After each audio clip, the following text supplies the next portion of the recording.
Ladies and gentlemen, you're watching, yes, the Yankees Entertainment and Sports Network.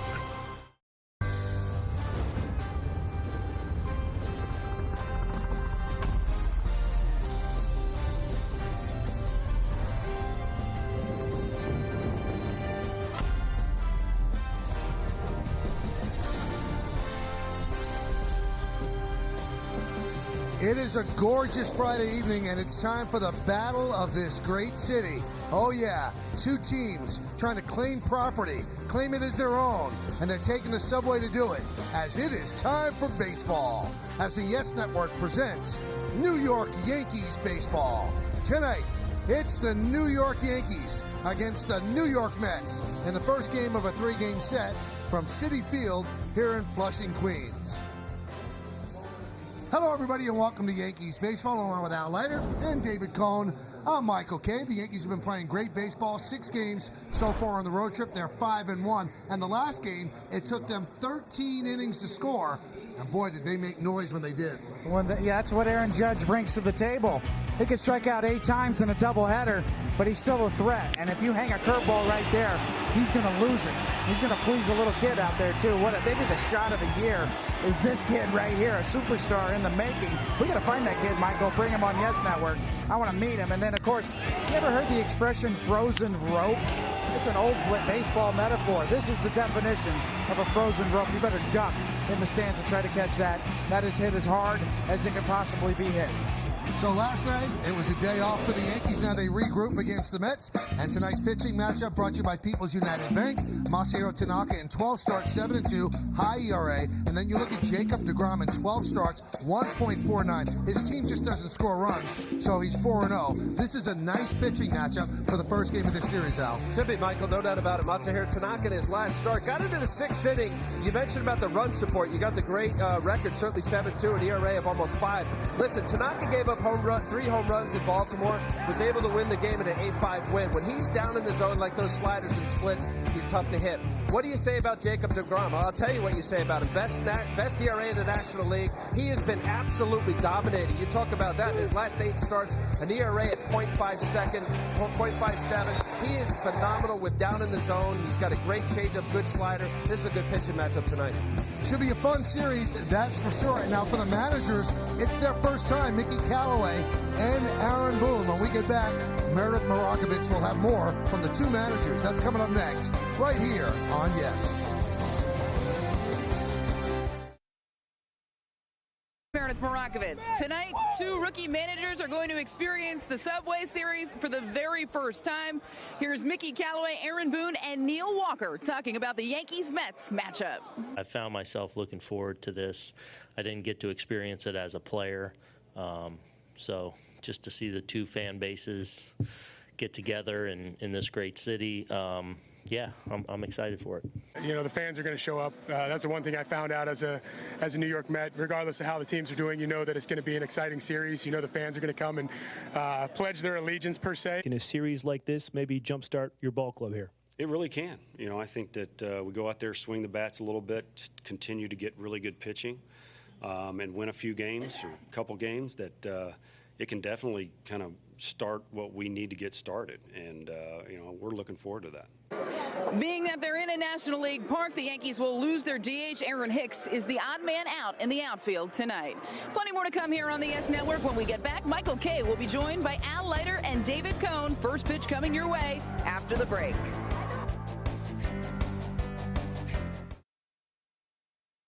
TriStateGMC.com for great lease offers.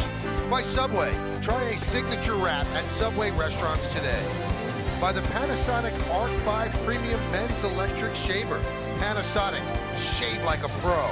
And by Nissan, get the technology of tomorrow today at Nissan Now.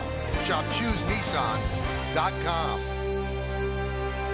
Well, you couldn't pick a better day than this one here in Queens, and we are ready for the Subway Series. So why don't we take a look as the Mets have taken the field at the Yankees starting lineup, which is brought to you by Lexus. Yankees coming at 40-18, and they'll lead off their center fielder, Brett Gardner. The right fielder is Aaron Judge, batting second. Hitting third, first baseman Greg Bird. Giancarlo Stanton has the strangest numbers, dominating a pitcher like deGrom. 9 for 22, 4 homers and 8 ribbies. Stanton will play left. He's going to clean up. Batting fifth, the catcher Gary Sanchez.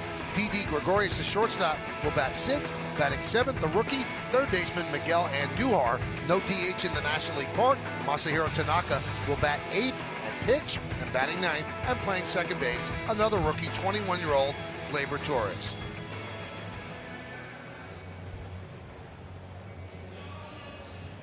Coming right in your living room. Little heater up and in right there, Al. You think it's easy to hit? No.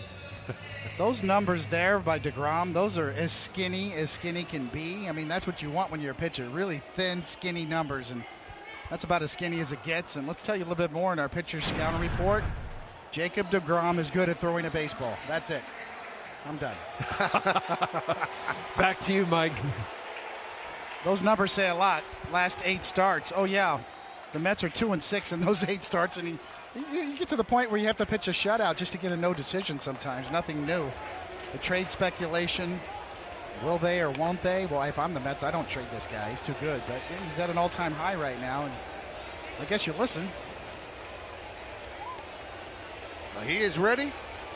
Brett Gardner is ready. And let's do it here at Citi Field. First pitch is a strike, and we're underway. Mark Wegner is the home plate umpire. John Tumpane at first. Mike DeMuro at second. And Jeremy Rehak is the third base ump. Gardner has been on fire of late.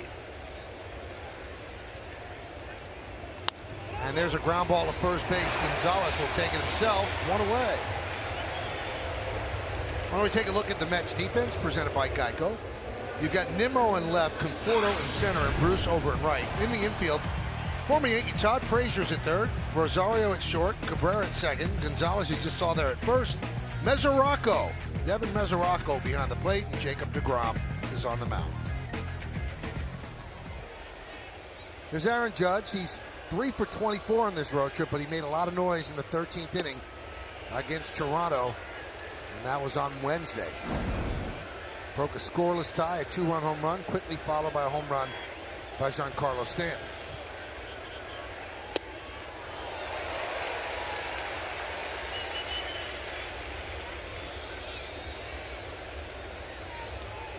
Yankees started the season at 9-9. They are now 40-18.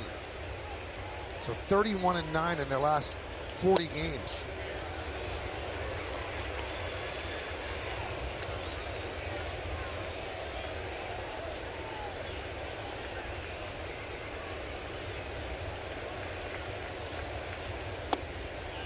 Three and one on Judge.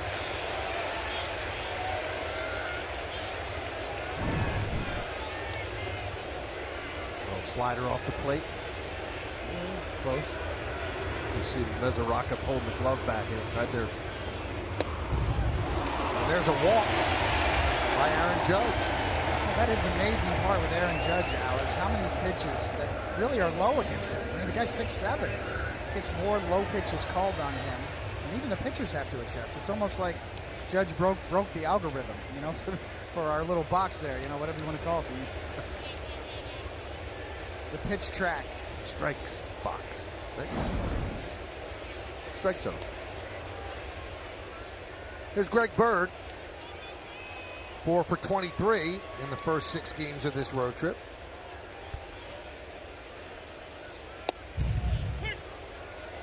Yankees took 2 in Baltimore, had 2 rained out. They split a doubleheader against the Tigers, which was a makeup of 2 rainouts. And then they took both games in Toronto.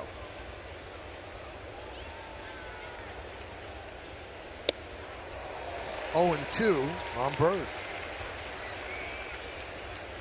You know, just thinking about deGrom's mindset right now, and Al, you've been in this situation too. You know your team's struggling to score runs. You're going to pitch this first inning right here like it's the 9th inning or like it's the 7th. You're afraid to give up anything early. You can see he's humping up right there, 90, 98, 97 with his fastball. I mean, you got to air it out right here, and that's what you're forced to do as a starting pitcher on a team where you're not getting any run support. You pitch more carefully. You air it out earlier.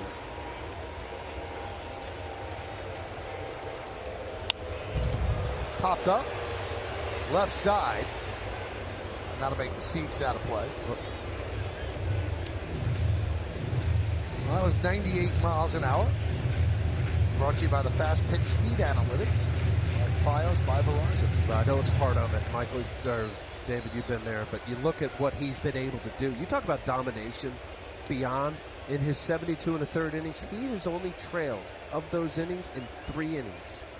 Phenomenal. He's pitching amazing. Hit sharply right at Gonzalez. There's one on to second. Double play. Beautiful play by Adrian Gonzalez, who scored 3-5 as Todd Frazier took the throw and made the tag on Judge. No runs, no hits, no errors, and because of this double play, nobody left on base. Yankees nothing, and the Mets coming to bat.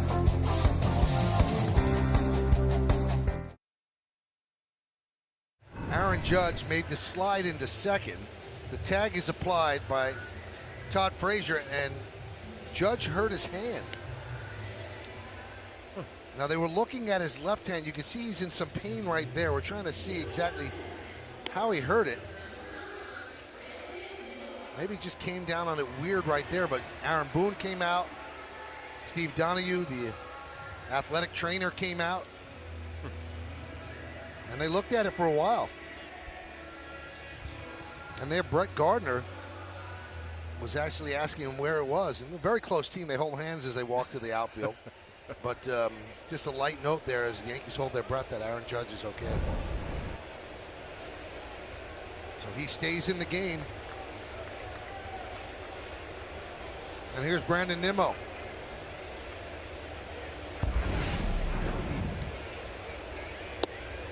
And there's a strike from Tanaka. We'll give you the Mets starting lineup as we move along, as we wanted to show you exactly what was going on with Judge. Nimmo with a .407 on-base percentage. And that one is drilled to right field. Going back, Judge, turning, looking, see ya.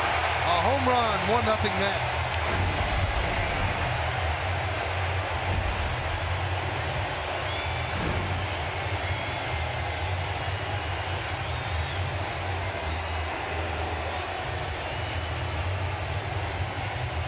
Didn't take long. Second pitch of the game from Tanaka. I'm going to say about the offense, and we'll be talking about it tonight, has not been good, to say the least, for the Mets, but the two bright spots.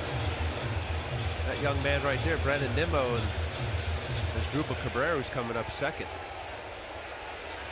Nimmo's 8th home run on the year. That's 6 in his previous 2 seasons combined.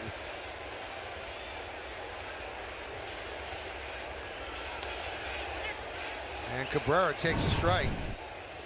This is just a right down the middle. Right down Broadway. He knew it. Nice swing. Nimmo's been one of the bright spots, as I said. Yeah, 91 miles an hour coming in, 106.1 going out. Finding Nimmo's barrel.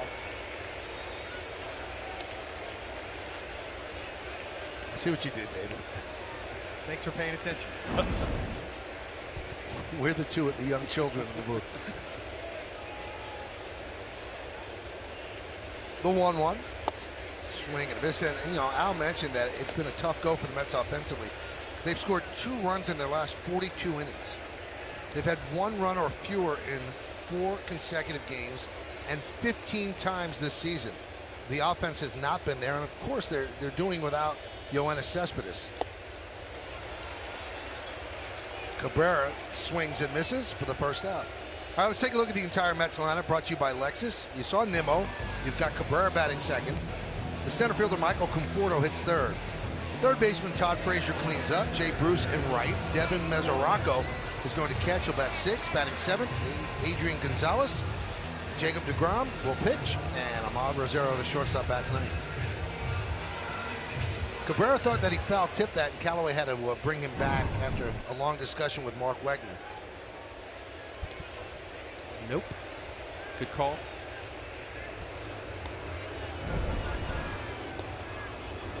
There's Conforto. Conforto is confounding the Mets. This is a guy with a sweet swing, and it's hard to believe he's hitting .228. Saw him out here early taking batting practice. On 2 o'clock, he was out here launching balls up in the apple section at dead center. Kid's got some talent and some bat speed. Trying to figure it out.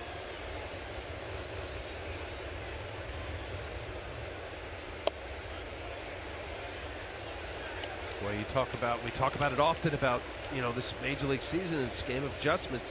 Talked to Pat Rossler, the hitting coach for the Mets, and he said about changing his hands. He wasn't actually the high pitch, David. He was kind of missing, so it brought his hands higher because he was getting underneath a lot. And now the latest adjustment, what you saw during batting practice, was kind of bring his hands down a little bit, more into like the loading launch area. His hands are a little bit lower. Grounded foul. Conforto has not hit at Citi Field. 13 for 78. That's 167.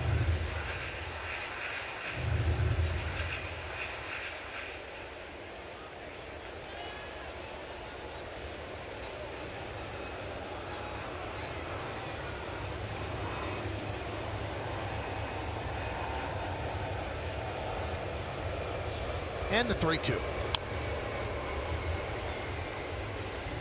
Still 3-2. The Mets have lost 6 straight games.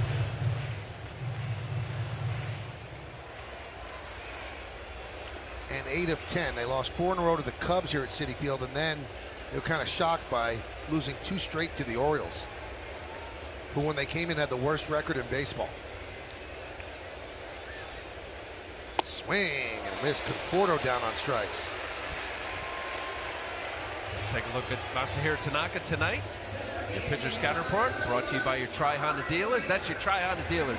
David, this is what he's got. Fastball down. He's got the lowest percentage of fastballs for any major league pitcher in baseball. Sliders up. Last few years, he throws more sliders, so we see where that's going. Great run support. Well, that's putting it mildly. 7.7 runs per start. It's only second to Sean Newcomb with the Atlanta Braves. And cut down on home runs. Look, he's got 15 home runs. I think he throws balls in the zone. Perhaps in fastball counts. Maybe, I hate to use the term, David, be careful.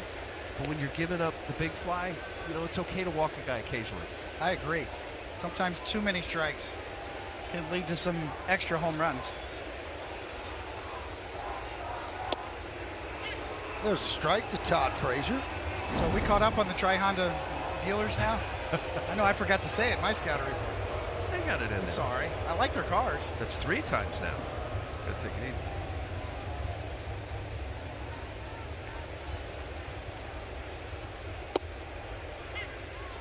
There's a strike.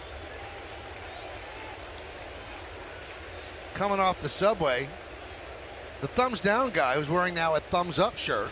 Oh, God. Remember him when the Yankees played that game here at Citi Field? Frazier hit the big home run, thumbs down, and it became a little bit of a rallying cry for the Yankees. Trying to turn 15 minutes into 20.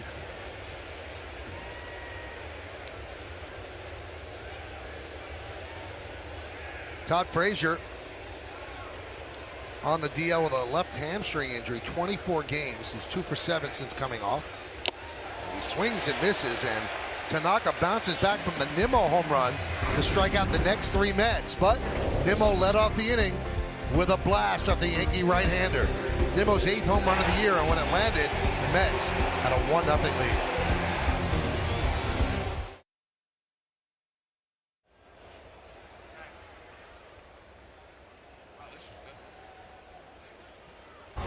Time for today's conversation, brought to you by Toyota. The Camry Hybrid is the official hybrid vehicle of the New York Yankees. Do Subway Series games divide the rooting interest in your family or household? If so, tell us how. And a liner off the bat of Stanton, and it is run down by Conforto. 1 pitch, 1 out here in the second. Ravens are great, said, yes, they do. My brother and dad are Met fans, but I am a diehard Yankees fan. My mom is neutral, so no matter who loses, she has to hear someone complaining. Follow Yes Network and tweet us your responses using hashtag Yankees Camry Hybrid to keep the conversation going. Although he hit the ball hard, deGrom has to be happy because Stanton has numbers against deGrom that just don't make much sense, especially against a pitcher of this ilk. 9 for 22 coming into that at bat, 4 home runs. No other batter has more than 2 against deGrom. There's a strike to Sanchez. And Stanton loves hitting here at Citi Field. 21 home runs at Citi Field. The most by far of any visitor. Number 2 is Chase Utley, who has 14.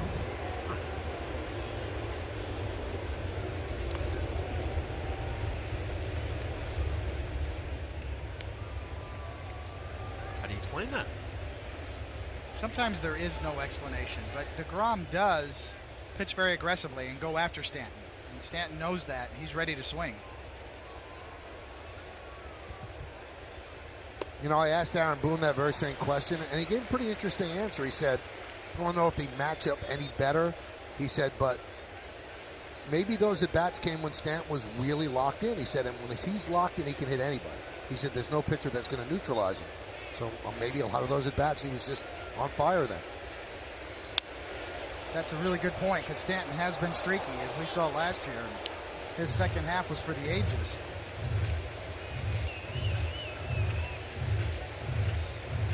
There's an old school nature to deGrom. I think that's why he has ingratiated himself to so many people within the industry. And he comes right after you.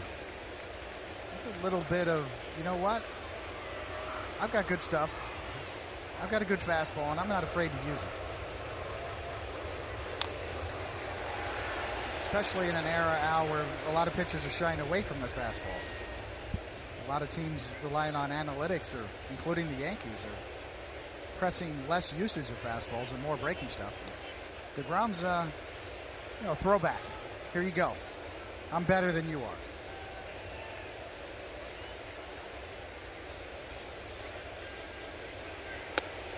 And Gary Sanchez's struggles continue as he strikes out. He's 2 for 19 on this road trip. Let's look at the game time weather presented by Bigelow Tea. Told you it's a beautiful night. 77 degrees. Humidity is 52%. Not much wind. Partly cloudy, and there's no rain expected during the game.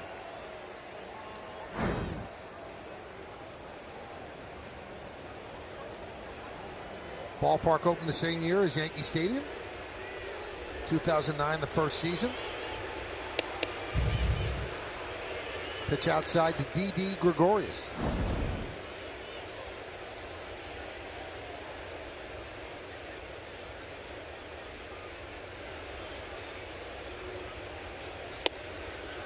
Both Al and David played in the parking lot when they were Mets. That's where Shea Stadium was, and this used to be the parking lot. And they were playing in Shea Stadium as this was being built. Very close to the old ballpark. Lined right at Rosario, and that will do it. A 1-2-3 inning for deGrom. Retiring the Yankees in order. We'll go to the bottom of the second. 1-0 Mets. Geico. Stanton's at left, Gardner's in center, Judge is over and right. In the infield, Andujar, Gregorius, Torres, and Bird. That's third to first. Sanchez behind the plate. Tanaka's on the mound. Mets lead 1-0 on the Nimmo leadoff home run in the first inning. Here's Jay Bruce. Mets signed Bruce to a 3-year, $39 million free agent contract. Remember, played most of last year with them before traded to the Cleveland Indians. Became a free agent, signed here, and he has really struggled. Fly ball deep center, going back Gardner, still back on the track. He'll make the play and hit into the wall.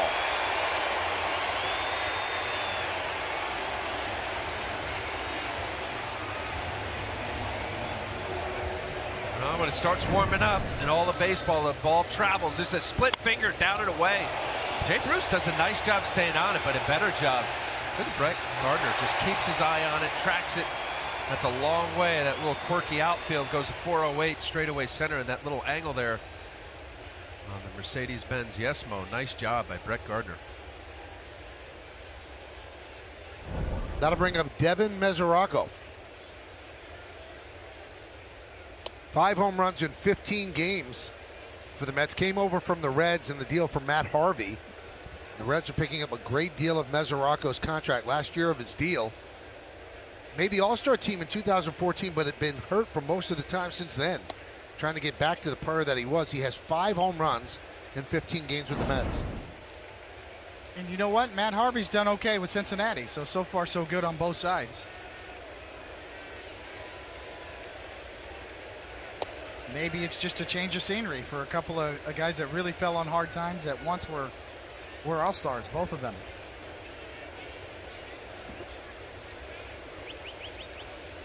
The Mets lost both of their catchers at the start of the season, Darno and Plawecki. One on the DL. Darno's going to miss the whole season. Plawecki's back since that time, as Bird makes the play to retire Masahiro. In fact, the Mets are carrying 3 catchers. Jose Lobaton's on the team as well.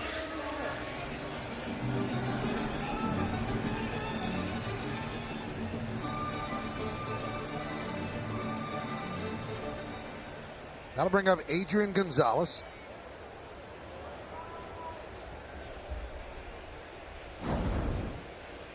Those are the numbers, and the Mets are paying him the minimum for the year.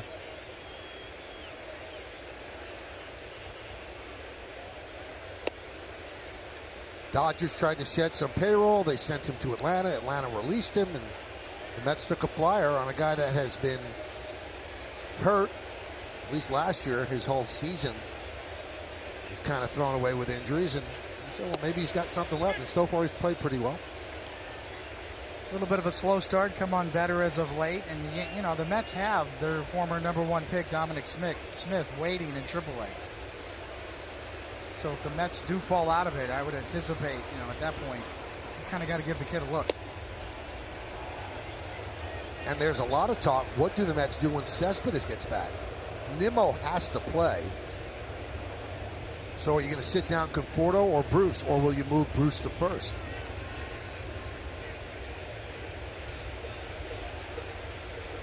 Two on. 2-2.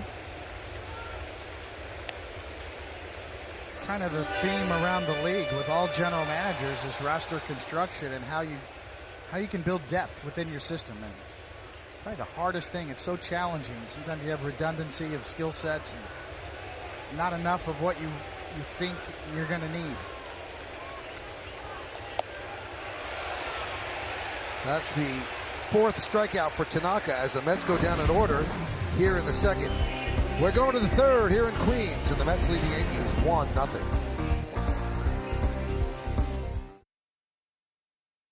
For heroes, and this concerns Mets starter Jacob deGrom. Now, he was a member of the 2017 Carhartt starting rotation for strikeouts for vets, which raised a lot of money because he struck out 239 people last year.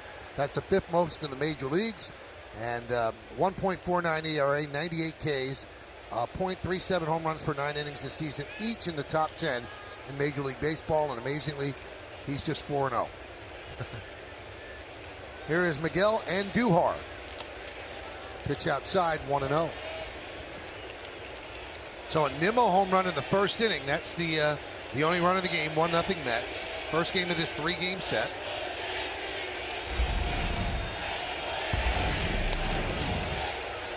Yankees have had 1 base runner. That was Aaron Judge, who walked in the 1st inning, got erased on a double play ground ball by Greg Bird.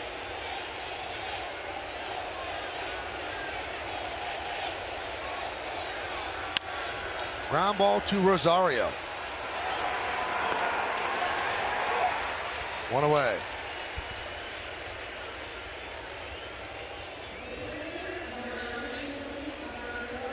And that's going to bring up Masahiro Tanaka, and Meredith has the scouting report on that. Well, Michael, Masahiro Tanaka said in the clubhouse in Toronto that he's just not one of those pitchers that enjoys hitting. He never feels comfortable when he steps to the plate, and really, how could you with 22 career at-bats? He was then asked if he remembered his first and only hit. Tanaka, who typically uses an interpreter, quickly answered yes against the Mets in English. He was then asked if he remembered the pitcher. He said Jose Valverde. That hit came May 14th of 2014. Clearly something he'll never forget. Well, hit the ball well then, but Conforto was right there, a couple of steps back. And why don't we take a look at that hit, Meredith? Here it is.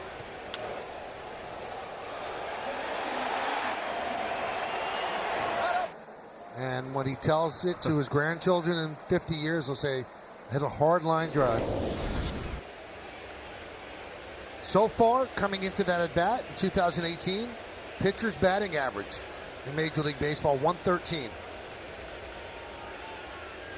And that would be an all-time low for a season. All the pitchers in baseball. 145 on base percentage, 147 slugging. But you do get the strategy. Here we go.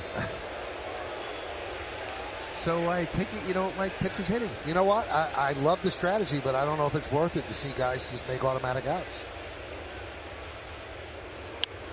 The problem I have is the first time I batted in a big league game for the Mets, I hadn't picked up a bat since high school. So you're not allowed to actually practice batting in the minor leagues because the DH is in every league in the world except for the National League, Major League Baseball.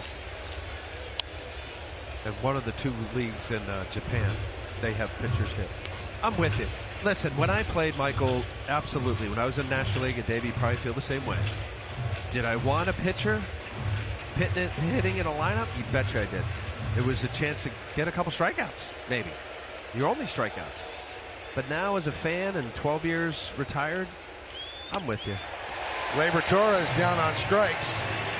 So he's faced a minimum 9 batters, deGrom has. 1-0 Mets as we go to the bottom of the third. This is brought to you in part by Norwegian Cruise Lines. Feel free. By LG OLED TV with AI FinQ. And by your local Volvo dealers.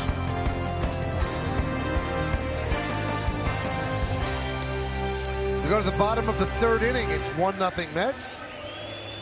Now time for Lowe's whole team together. And in regards to the Yankees starters,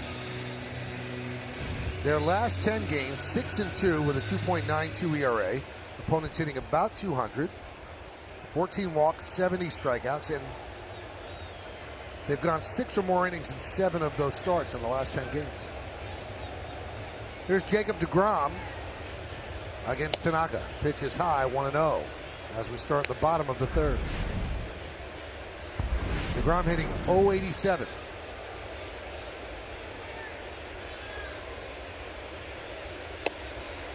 Well, talking about hitting, here we go. deGrom, right? Didn't he get a little, he missed a start because of the hyperextended elbow from hitting? Yeah, a right-handed pitcher batting left-handed, so that right pitching arm is exposed. Good cut. Well, he, at Stetson University, he was a shortstop. Drafted as a shortstop. Eventually became obviously a pitcher in the minor leagues.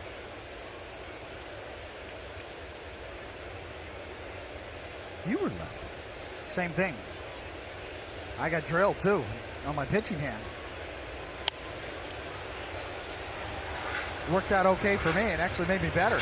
My ball started moving after that, Al. I mean, I broke my pinky trying to bunt when I was with the Mets. Atlee Hammaker, pitcher for the Giants, drilled me. Put me out for about 4 months. Came back and my ball started moving like crazy. It was like 3-finger Brown.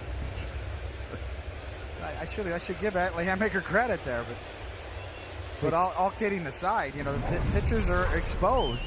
These guys are unbelievable. Look at this. I mean, jeez. Look at snap. It's from the pain. I mean, that was right in your belly. Did he go? Yes, he did. 5th strikeout for Tanaka. You didn't think he did on purpose, did he? Well, I think he was a little careless. He was busting the pitcher in, you know, because he knew I was in a bunt mode. He knew I was going to bunt. So, yeah, was he trying to drill me? No, but was he trying to bury me? Yes. You know, I probably did it, too, in the National League against pitchers who were bunting. Try to get him to pop up. Up. Elevated fastball, hard bunt to bunt down.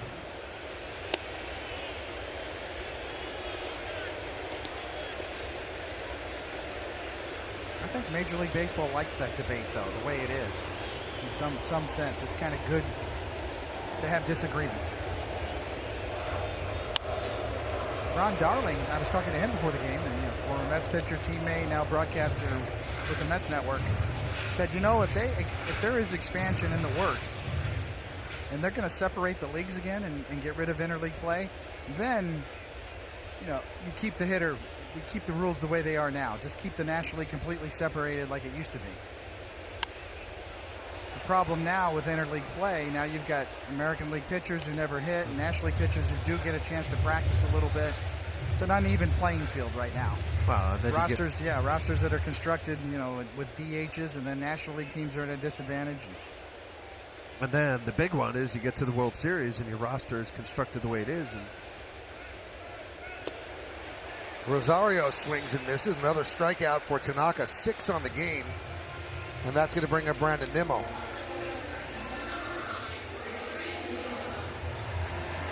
Nimmo led off the first inning, bottom of the first for the Mets, with a long home run into the second deck here at Citi Field. That's the 4th leadoff home run for the Mets in the Subway Series. Jose Reyes in 2010 off of Phil Hughes. Curtis Granderson in 2015 off of Nathan Eovaldi. Granderson again in 2016 off of Chad Green. 2 Yankees have done it. Soriano in 2003 against Glavine. Jeter in 2005 against Pedro.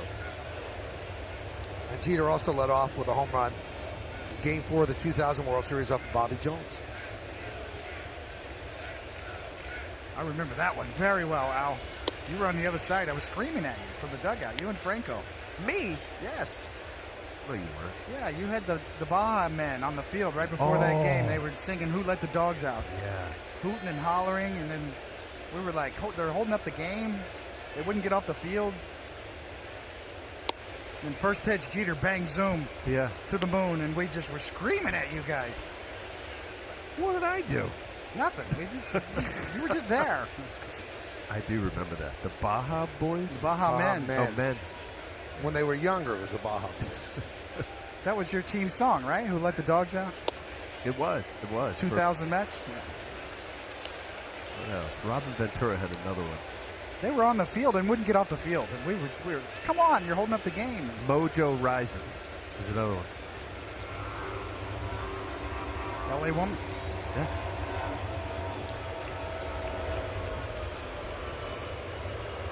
(3-1). 3-2 on Nimmo. 3-1, backdoor slider.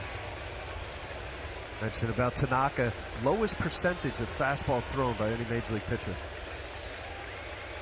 4-seamer, 22% of the time. Ground ball, Gleyber Torres over to Bird. And that will do it. A 1-2-3 inning for Tanaka. The way back machine takes us to that World Series game. Jones winds, kicks, delivers. Jeter deep to left. See ya 18 years later.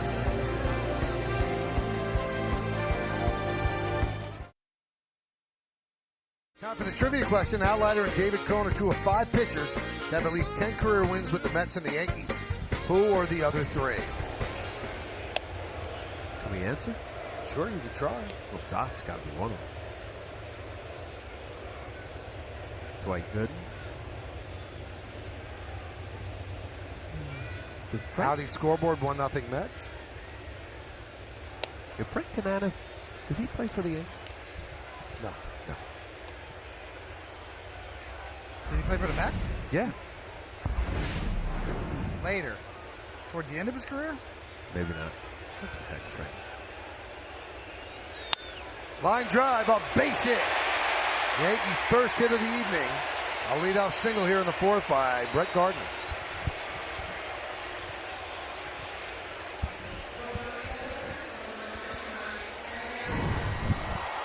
Well, all those years, Al, your stuff, Johan Santana's the only guy to throw a no-hitter.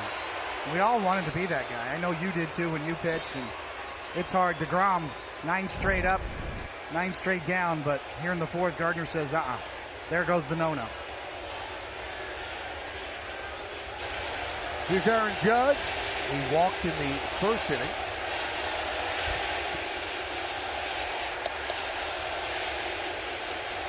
Banged up his hand, his left hand sliding into second on a double play. Stayed in the game. This is his first at bat since then.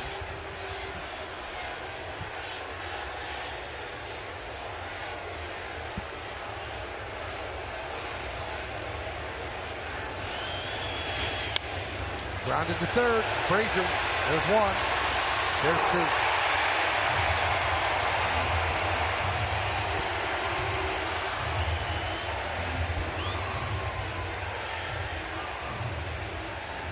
I like to correct myself. Tanana's last 3 career starts were with the Yankees. I have no recollection. I remember him. He pitched in 1993 for the Mets and the Yankees. I knew, yeah. You called it. That was good recall. But after you said it, I'm like, maybe not. For some reason, I remember that. Then you started to doubt whether he pitched for the Mets, too. I did.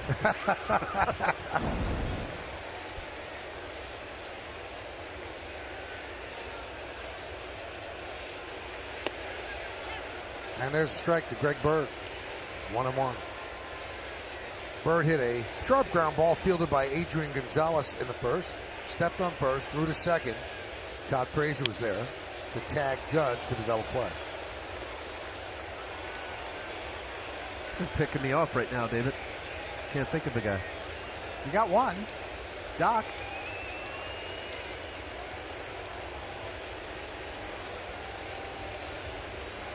Swing and a miss. Bird down on strikes. No runs to hit, no errors. Nobody left on base. The other 2 pitchers, other than Doc, coming up. So is the bottom of the 4th. 1-0 Mets.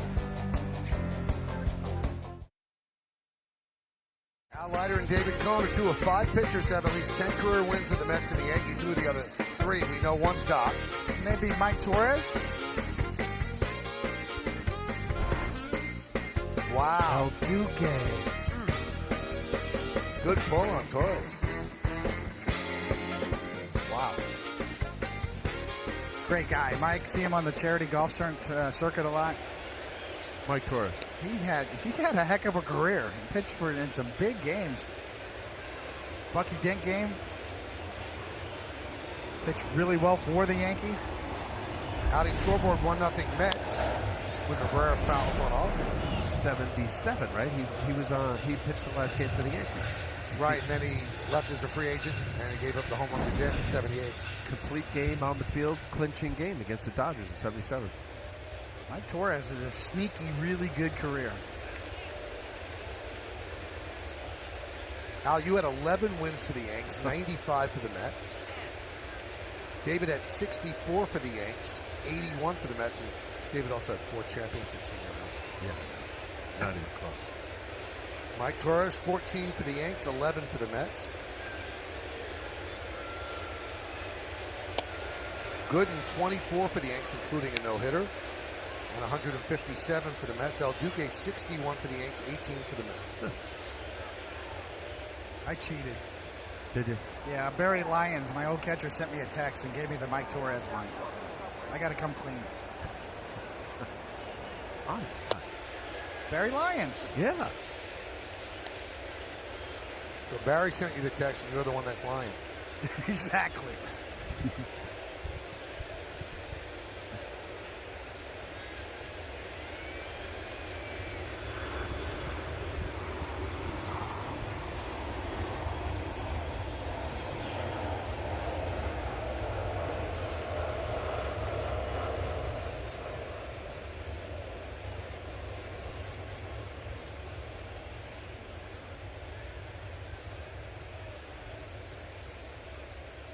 2-2 to Asdrubal Cabrera.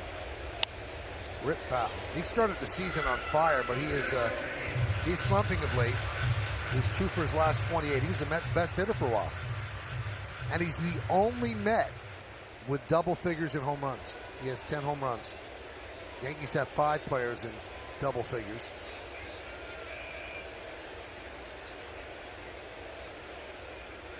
Swing and a miss. Tanaka ringing up the strikeouts. Hey, tomorrow night on Fox, Aaron Judge and the Yankees take on the Mets in the latest chapter of the Subway Series. Coverage will begin at 7 on Fox, or you can stream it live on Fox Sports Go. National TV action for the Subway Series.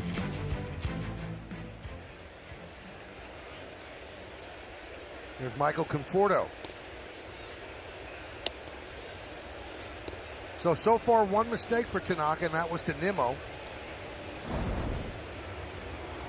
He has 7 strikeouts, over 3 1/3.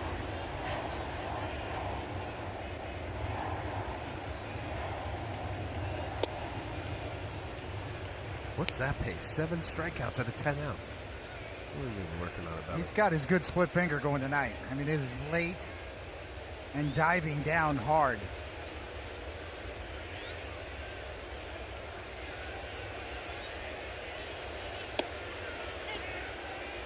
Two on one.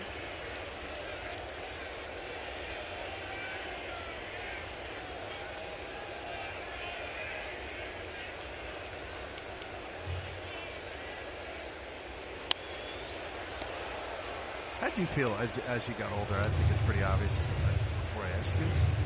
The extra day. Tanaka last Saturday, 6 days as opposed to the normal 5. Feel stronger? Absolutely. I loved it.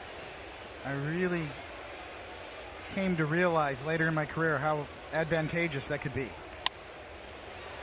Grounded right into the shift. Gregorius makes the play to retire Conforto. 2-way. And that's a normal rest in Japan. You know, a day off, every Monday and six-man rotation? Kind of like that. I would rather have an extra day rest rather than a pitch count. I know you and I have talked about this a lot. Sometimes pitch number 75 to 120 are less taxing than the first 75 because your mechanics are smoothed out a little bit. You have the rough edges worn off, so to speak. Fly ball deep right center, running it down beautifully is Gardner to end the inning. As the Mets go down in order against Tanaka, we've got a pitcher's duel. We go to the 5th, it's 1-0 Mets.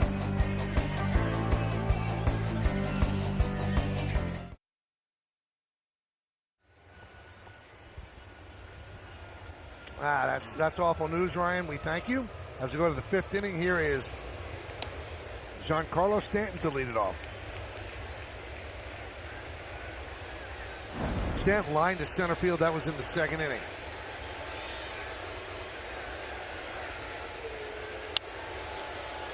Now, how about the versatility of my guy Rucco? Doing play-by-play on the road trip and then boom, into the studio without skipping a beat. And with a WNBA game in between. Hungry. GMC scoreboard 1-0 Mets. Young. Fordham. He's got energy. Hungry, young, and Fordham. There you go. There it is.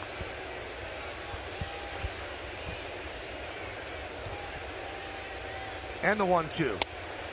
Swing and a miss by Stanton. 1 away. Everybody is talking about exit velo. And let's take a look at some exit velo. This is the hardest hit home run this year, 119.3. That was in Toronto following the Judge 2-run home run. So Judge has the top 2 since 2015. Then Stanton has the next 3. Exit velo presented by Spectrum Internet with faster download speeds and better performance. So a little context there, Al. Yeah. The average exit velocity for Major League hitters around 88 miles an hour off the bat. And the whole point of exit velocity is to show you how much the averages go up the harder you hit the ball. And a barrel classification is at least 95 miles an hour off the bat exit velocity with a certain launch angle between 20 and 30 degrees. When you combine those two things, then your batting average goes up to over 500, and your damage, your OPS, or your slugging percentage goes up to over 1,000. So that's the whole point. The harder you hit the ball, the better chance you have to do damage. So that's, we kind of got caught up, and you and I were pitching in a game back in the 90s when we first put radar gun readings on the board. Speaking of radar gun readings, there's 96 from deGrom right there. That was controversial when they first started doing that. A lot of baseball people thought, that's going to mess the game up. We don't need, pitchers are going to be trying to throw harder. As you see DeGrom up the ladder on Sanchez above the letters. The high hard one, that usually works. And now it's now it's like you almost can't watch a game without how hard was that? Where did Yeah, every pitch. We're impressed. So velocity out of the hand is something that's widely accepted. Velocity off the bat, people are still kind of getting used to a little bit. What's it mean? Well, what it means is it's pretty simple. Coming and going. How hard you throw it, how hard you hit it. The harder you hit it at the right angle, the more damage you're going to do. But that's not everything. It's not the end-all story. There's guys that can still bloop them in. There's still that magic wand effect. You know, we see certain hitters that get hot and everything seems to drop in for a hit. But with StatCast and these metrics, you can kind of ascertain the luck factor. Who's hitting in good luck, who's hitting in bad luck, who's pitching in good luck, who's pitching in bad luck. And the random variance of everything. My problem with it is that I wonder how many guys that are more conscious, so conscious of exactly what you're talking about, David. I know this is where we're going. Velo off the bat, angle, launch angle. If you hit it at that angle with this velocity, it's going to go out. But how many guys shouldn't be thinking about that? How many hitters in the lineup that really are in tune to hit, say, 7 to 10 home runs, but now everybody's trying to hit 30 home runs. Thus, a lot of strikeouts across baseball. Fly ball left side. Nimmo takes a look. It's in the seats. That's my only thing. I think, are we eliminating, because of this, are we losing the possibility of a young player, let's just say once upon a time, a Rod Carew, let's say he's in the minor leagues right now. Would he be in the big leagues? Would a Brett Butler ever make it to the big leagues if they're not in tune to, okay, I better get my velo up off the bat? Or a Tony Gwynn? You certainly do not want, and it's a valid point, you certainly do not want hitters trying to change their swings on the fly or during a season or a game or an at-bat. But what it does do, it can give hitters confidence too as they go and say, you know what, I'm hitting in bad luck. You know, I'm not catching a break. You've seen that on the bench many times. We used to say to a hitter that's lucky, you're in a tree. You're in a tree. You're lucky. You know, everything. You got a magic wand. Everything you hit falls in. And you can confirm that now. You can go to a guy and say, stay right there. Your chase rates are in line with what they normally would be or where they should be. Your exit velocity is normal. You haven't lost anything. You're just not getting any luck right now. Stay right there. You can take it to the flip side and say it can be a confidence builder for guys that are in a slump or struggling when in reality they're doing their job. 3-2 on Gregorius. 2 outs here in the top of the 5th. 1-0 Mets on the first inning leadoff home run by Brandon Nimmo. Tanaka against deGrom. Ground ball to second. And the Yankees go down in order 1-2-3. The end of 4.5. We're halfway through. It's 1-0 Mets.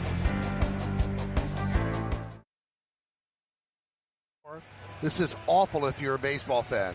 Shohei Ohtani of the Angels placed on the 10-day DL today. Grade 2 sprain of the UCL in the right elbow. They're going to shut him down completely for 3 weeks. This is what he's done in 9 starts, 4-1, 3.10. And this is what he did as a DH, 34 games, 289, 6 homers, and 20 ribbies. And for the longest time, guys, we talked about how great it was to have a guy who did both. But now, an injury suffered as a pitcher, they lose a hitter, too. So they're losing 2 players with 1 injury. And a player that they had moved up in the middle of their order on the offensive side as well. Here's Jay Bruce. Ohtani, really, I mean, he was kind of taking baseball. You know, I know it's really hurting the team, the Angels, but this was a baseball story. Shohei Ohtani was doing something nobody's done. It's a fantastic talent, without a doubt. But if you remember when he was first signed, there was a physical that was leaked to the media that showed that he already did have a compromised UCL, a partial micro tear, before he signed with the Angels. So it's not really a surprise. Similar to what Masahiro Tanaka was saddled with, what is it, 3 years ago? 4 years? 3 years ago? He has a 10% tear of the UCL. A grade 2 obviously is a little different than a grade 1. Tanaka's was a grade 1 tear.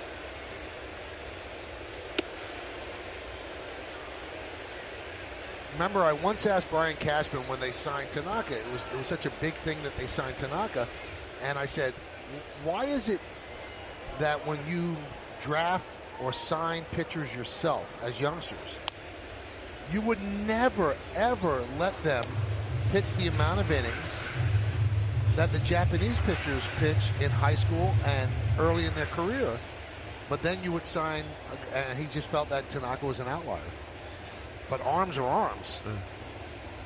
And they would never, ever have a pitcher do that they drafted. But when they sign a pitcher from Japan, they deal with it. Well, you say they pitched a lot, Michael. You mean from youth, what, 10, 11, 12? Because in their big leagues, they pitch once a week. But they do a lot of throwing. I mean, their whole program is about throwing, and they throw a lot in high school, too. As Jay Bruce works a walk. That breaks a string of 12 straight retired following the Nimmo home run. That's kind of what we talked about a little bit at the beginning, David. You know, is that you're down 1-0. You know you're facing deGrom. He's been phenomenal. 3-2 split. I know that's been Tanaka's MO, either split slider. And if he doesn't go for it, you start over with Masahiro. Yeah, even if it is leading off the inning, which is not optimal. True. But nonetheless, you have the platoon advantage here. Now, just to piggyback on, Tanaka's usage in Japan, at the age of 18, in his first professional season, he threw 186 in the third inning. That's a lot at 18.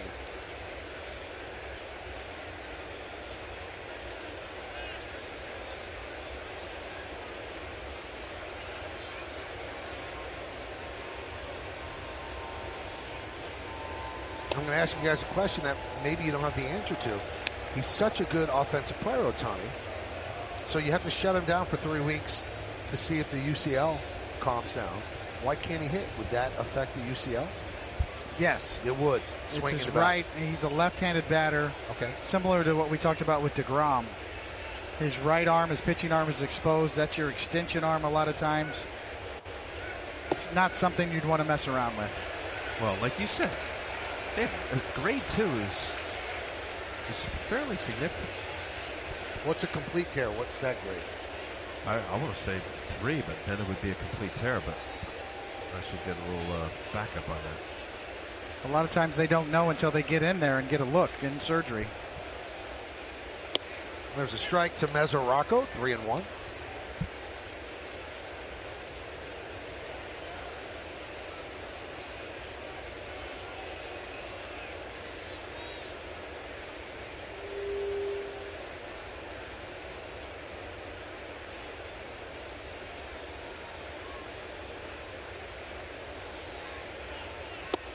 Remember when the Angels were at Yankee Stadium, we were all disappointed that they scratched Ohtani, and maybe they were managing this for a while and hoping that it wouldn't become an issue.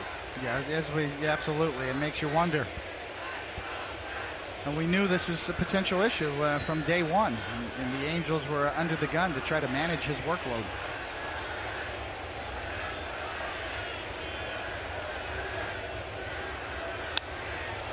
Grabbed there by Gregorius. There's one. On to first, it's a double play. Beautifully turned. Nice play by Didi.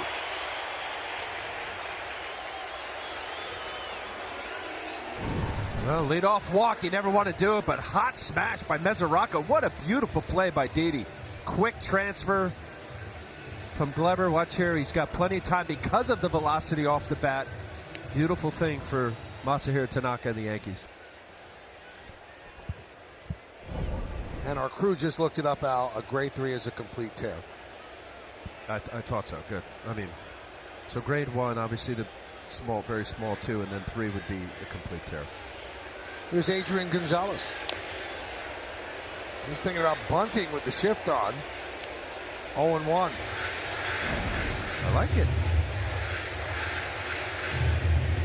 But do you really like it with the pitcher up next? I mean, Gonzalez could hit a ball out. Yeah, fair point. deGrom. Part of it too, though, is to clear the pitcher spot as well for next inning, so your leadoff guy is leading off as opposed to the pitcher. Drill to right field, foul. You'd rather see that right there. Of course, but I like it because it just seems so obvious with, maybe not here, Michael, good point. You got deGrom, although he can hit. But you got got so many hits there, and if nothing else, it'll realign the defense so that you don't see this for many major league teams. Went from 4,000 shifts up to it's going to be over 34,000 shifts this year. Over shifts.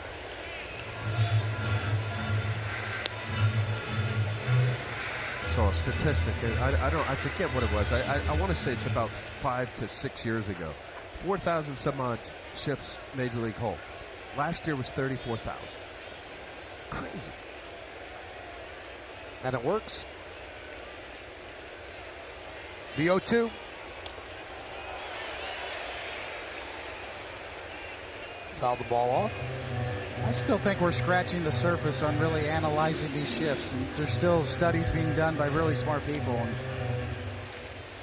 yeah, the baseball has a way of working itself out. It's a little bit of a copycat sport where one team does it and has success, and then everybody kind of follows. But there's other anecdotal evidence that shows that some of the pitchers have thrown less strikes with some of these shifts. So it's got to be coordinated with the pitcher as well. Getting the pitcher to buy in. We saw recently Jake Arrieta snapped in the media about the shifts in Philadelphia and very unhappy with it. If you don't get a buy-in from your pitching staff, well, you're going to have problems. I think baseball has a way of working itself out. I'm not a big fan of rule changes, ban the shift, or let's change these rules in the game. Strikeout of Gonzalez, 8th strikeout for Tanaka through 5 innings of work. We go to the 6th. It's 1-0 Mets.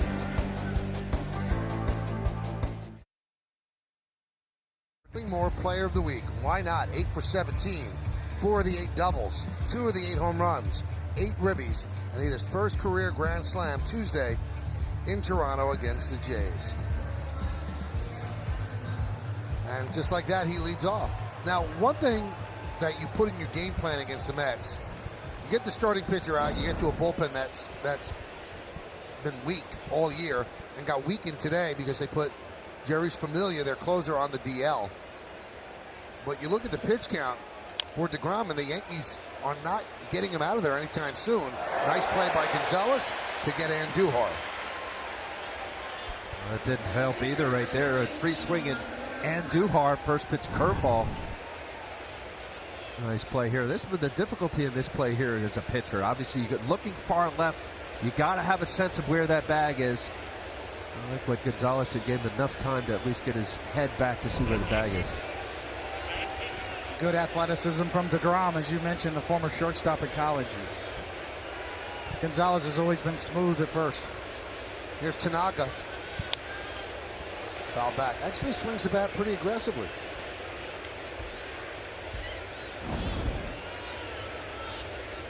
Just 59 pitches thrown by deGrom. And you might say, well, why so desperate to get to the bullpen? In the Mets' last 13 games, the bullpen is 1-9 with a 7.19 ERA.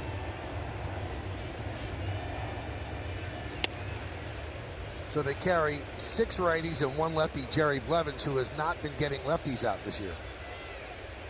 So since May 20th, the starter's pitching to a 2.36, which is the best in Major League Baseball. The bullpen, not so much. That's bobbled by Gonzalez, and Tanaka will reach on the E3.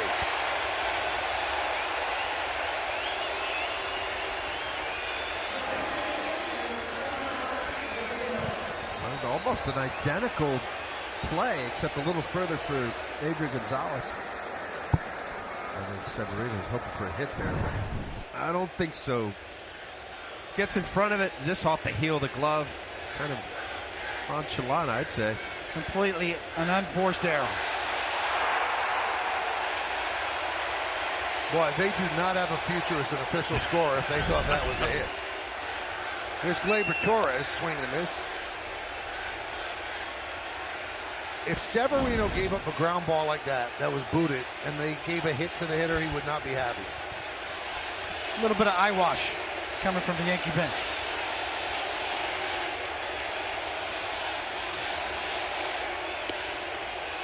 So Tanaka reaches on the E3. They just found out it was an error, and they can't believe it. It's okay. I was a victim. I was an eyewash guy. I did that myself. But that's eyewash. That one is looped into center field. A base hit for Gleyber Torres. And Tanaka stops at second. Now I'm going to ask both of you this, and I mean it in a serious way, not in a joking way. For a guy who's not on base, ever, and now he's running the bases, does this take something away from Tanaka when he takes the mound next inning? It could. Fair enough. I thought you were going to say, does he know what he's doing? I think it's more of that. You better get Phil Nevin to exactly explain what you're supposed to do with obviously less than 2 outs. Making sure the ball gets through the infield before line drives. I would say not yet, and then knowing Tanaka is a superb athlete as well. We've seen the way he fields his position and the way he moves. So my guess would be no as of now. Now, if you got to score from a single here and slide into home plate, that may change.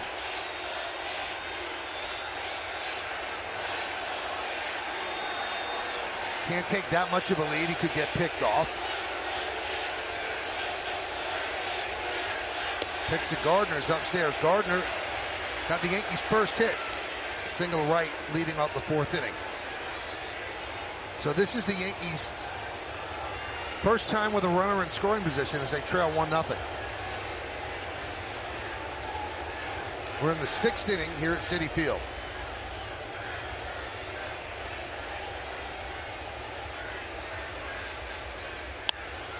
And we mentioned Familia going on the DL, and the Mets also got more bad news today. Noah Syndergaard felt pain in the finger that's been bothering him. He is scratched from Sunday's start. So no Thor sighting on Sunday Night Baseball. It will be maybe the next series he could pitch. Seth Lugo will get the start against Luis Severino on Sunday night.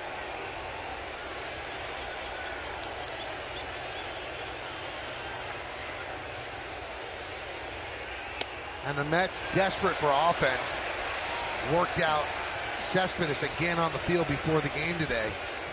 And it probably would have been a bad idea to activate him after being on the DL for 3.5 weeks. And you see all the Met injuries this year. It's just an avalanche of injuries. I mean, for significant players as well.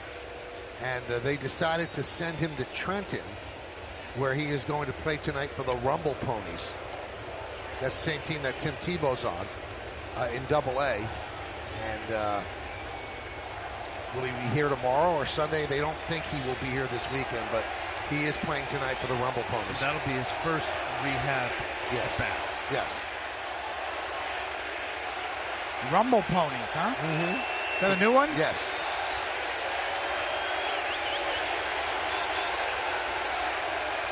Three and one. On deck, Aaron Judge, so one pitch away from loading the bases. Yankees' first threat of the evening. Big crowd, looks like it could be a sellout here at Citi Field. 1-0 Mets in the 6th.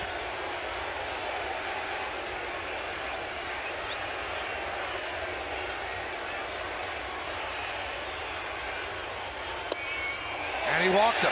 Checked his swing.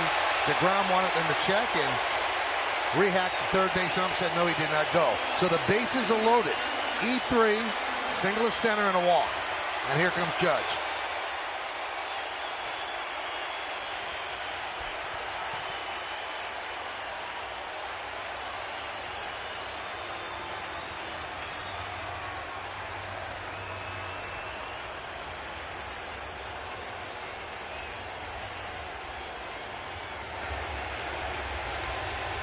Bases loaded, one out, Judge at the plate.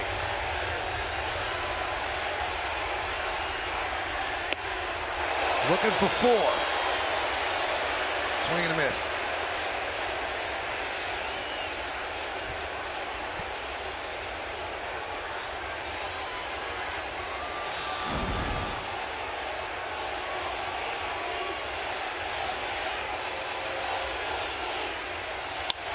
Fly ball, right field. Tanaka will tag. Bruce makes the catch. Here comes Tanaka. Here's the throw. He scores. A sac fly for Judge. It's a 1-1 game.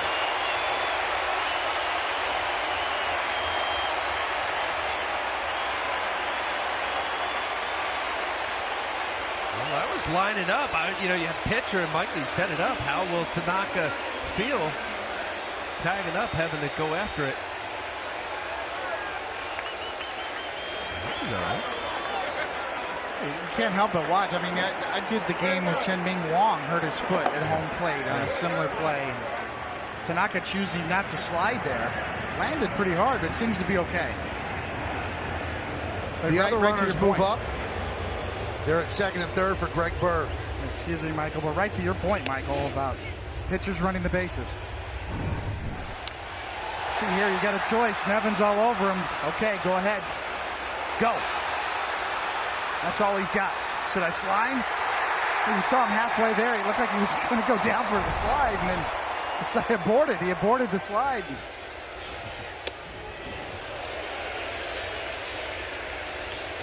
A little awkward there going to home. You know what? I looked like he almost started stumbling. He had to catch himself. What a costly error on the ground ball by Tanaka, as the game is now tied.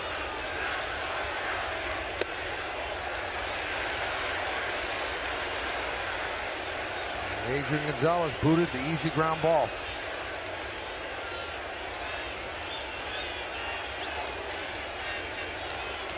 And now the pitch count is climbing. He's at 75 with 2 outs in the 6th. Big at bat for Bird. 2-1 count against deGrom. Now 2-2. Nonetheless, that's a huge run for the Yankees. As Michael mentioned, deGrom's pitch count coming into this inning, and still, relatively speaking, in good shape. To get that 1 run, scratch off a run, changes the whole dynamic of this game now.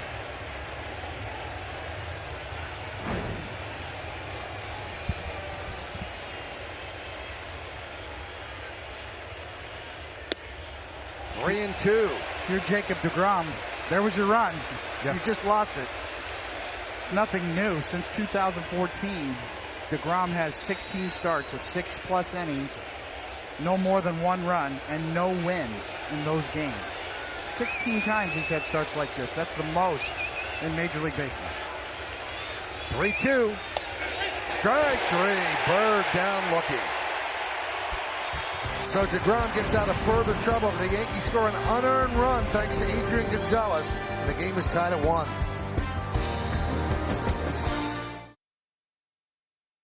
On the mound. And you worry every time in interleague play when an American League pitcher, not used to hitting, not used to being on the bases, has to run the bases. And that's what happens to Tanaka right here. And we don't know what happened, but he is not coming out to pitch the bottom of the 6th. Right there, I thought there was a bit of a stumble. And, David, we were talking about that. Was he caught in between, whether he'd slide or not? A little limp, little gimp. You couldn't help notice just his body language, the way he's shaking his head and that slow walk and a little gingerly. You can't help but look at that and wonder. And now he's out of the game after 5 innings and only 65 pitches. So something's up. That look tells you a lot, too. Aaron Boone's look of concern. And it's, again, American League. There, he's shaking his head. Didn't feel something. He was feeling something. An American League pitcher who's never run bases, right? What we were talking about, he's got 1 hit. Has he been to second base?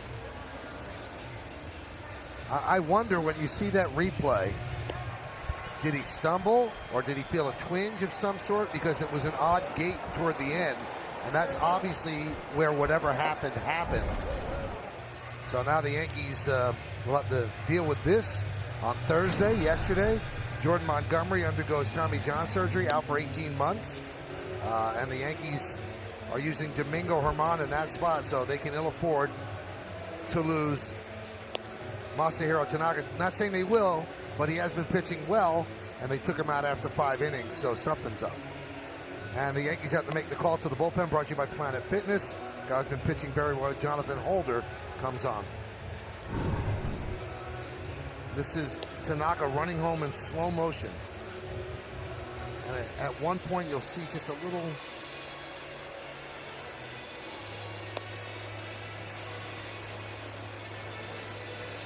And David, you called it. It seemed like he was going to slide, and then he aborted the slide. Yeah, there was bad signs all the way up and down. I mean, the problem with this is you can't simulate in training the feeling of you got to score right now. That's all Tanaka had. He was sprinting at everything he had, maximum effort, and that's something that he never has to do.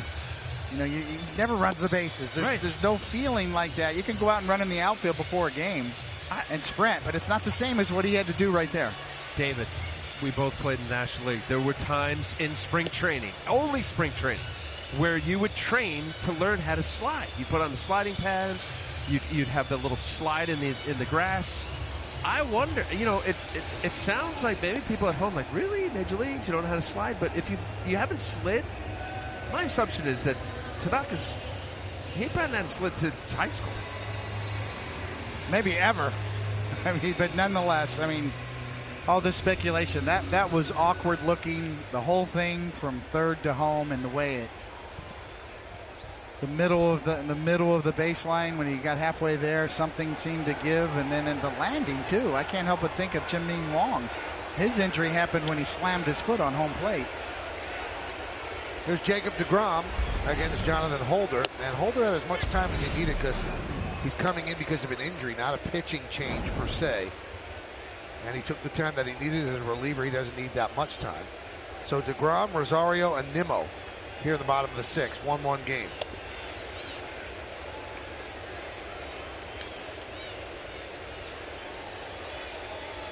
Tanaka, 5 innings, 1 hit, a home run by Nimmo, 1 walk and 8 strikeouts. He pitched very well.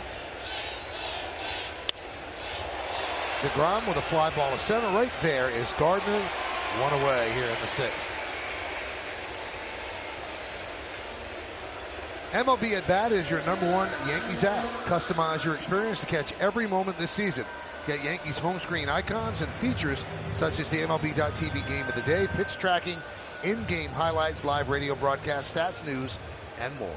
Download MLB at Bat today.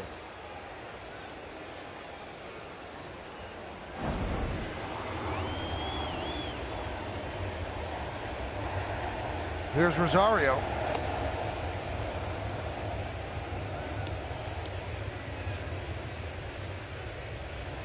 Rosario struck out against Tanaka, 1 of the 8 in the 3rd inning.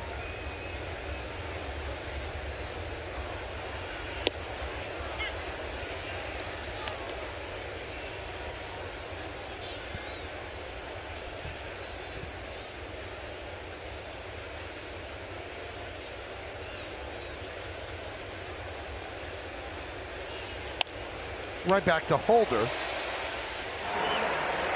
1 away. Now another quick word from Spectrum. Spectrum Internet. No data caps, no contracts. Just faster speeds with better performance. So Holder on in relief of Tanaka has gotten the first 2. And now Brandon Nimmo comes to the plate.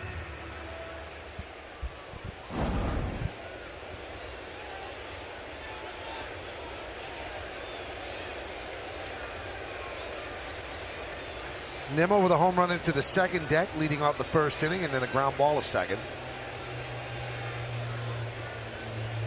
Yankees shift for Nimmo. Not an extraordinary shift because Didi is still on the shortstop side of second, but almost behind second. Now he has moved to the second base side of the bag.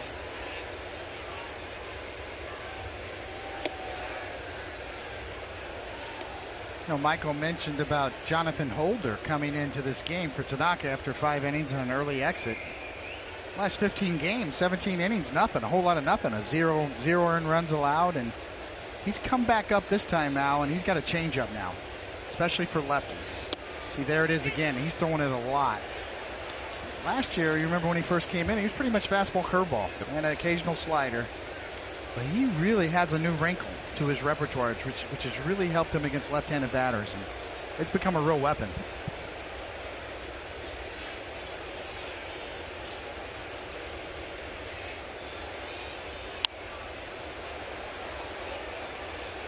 Nimmo's been one of the Mets' best players so far this year. 25 years old. First-round draft pick in 2011.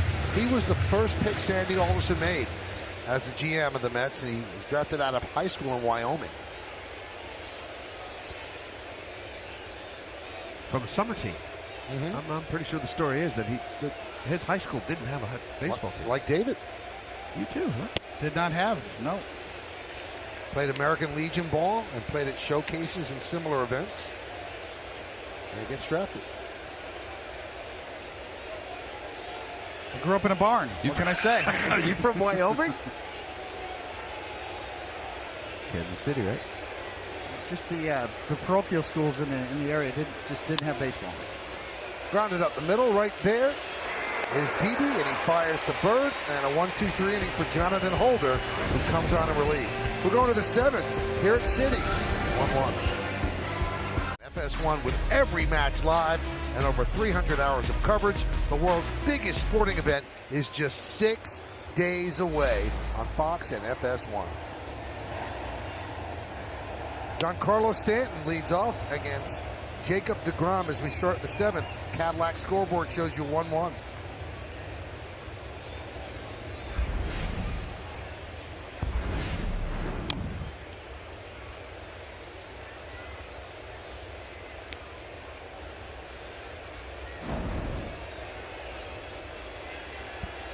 So Stanton, we mentioned, has 21 home runs here at Citi Field. Coming into this game, that was 224 plate appearances. Broken bat looper, Rosario makes the catch. And if you had extrapolated that over 600 plate appearances, he'd have 56 home runs. And this is considered a ballpark that power hitters don't want to come to. Just can't get the ball out, but I guess Stanton can. Chad Green's up. Well, you watch with Stanton, like, I mean, he can hit that anywhere. He's not getting wall burners. More than anything else, the impressive rotation that the Mets throw out and the success he's had against deGrom. Years past, of course, with Syndergaard, deGrom, and when Matt Harvey was Matt Harvey. He also has the longest home run ever hit here at Citi Field, 470 feet.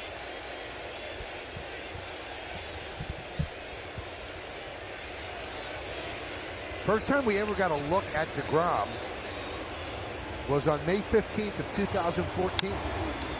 Sanchez grounds one to Rosario. And that was his major league debut. It was against the Yankees in the Subway Series. And boy, he learned right away that it was going to be tough to get runs. He lost 1-0. He went 7 innings and gave up just 1 run. I remember working that game with you, Michael. And we all were impressed.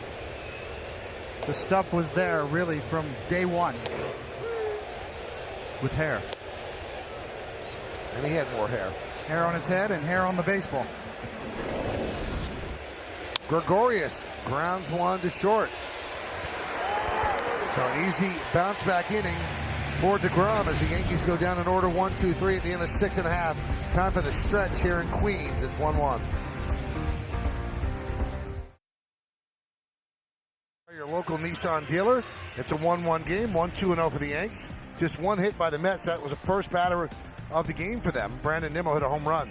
Tanaka went 5 innings, left the game in the 6th after scoring a run on a sac fly. Jacob deGrom, another brilliant outing, 7 innings, 2 hits, a run. It was not earned. 2 walks, 6 strikeouts, and we told you Nimmo with the solo home run.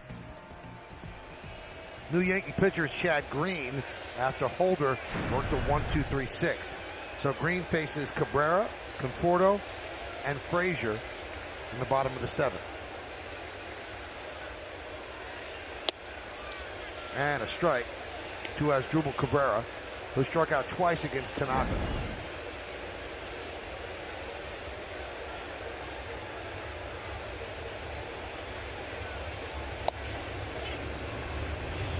Oh, and 2.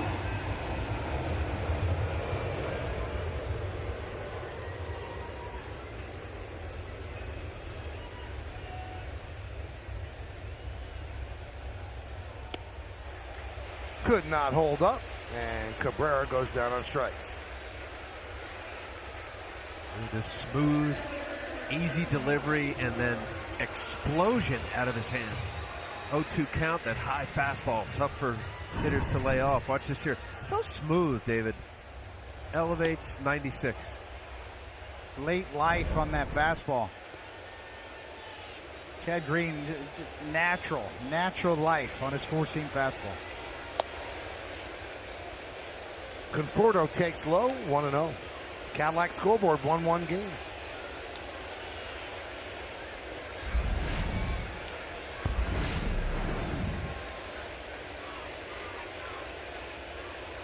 Talking to Keith Hernandez today, and he said, look at the defense of Conforto with 3 infielders on the right side.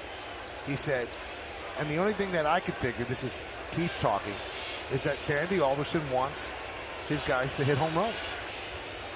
He goes, this guy is a gap-to-gap hitter. There's no way there should ever be 3 infielders on the right side, but that's what they're making him do. And I immediately thought of Paul O'Neill in Cincinnati, where they, Lou Piniella wanted him to hit home runs. And that's why he was a 250 hitter there. And he came here, and the Yankees said, do what you do, go line to line. And he was a 300 hitter with the Yankees.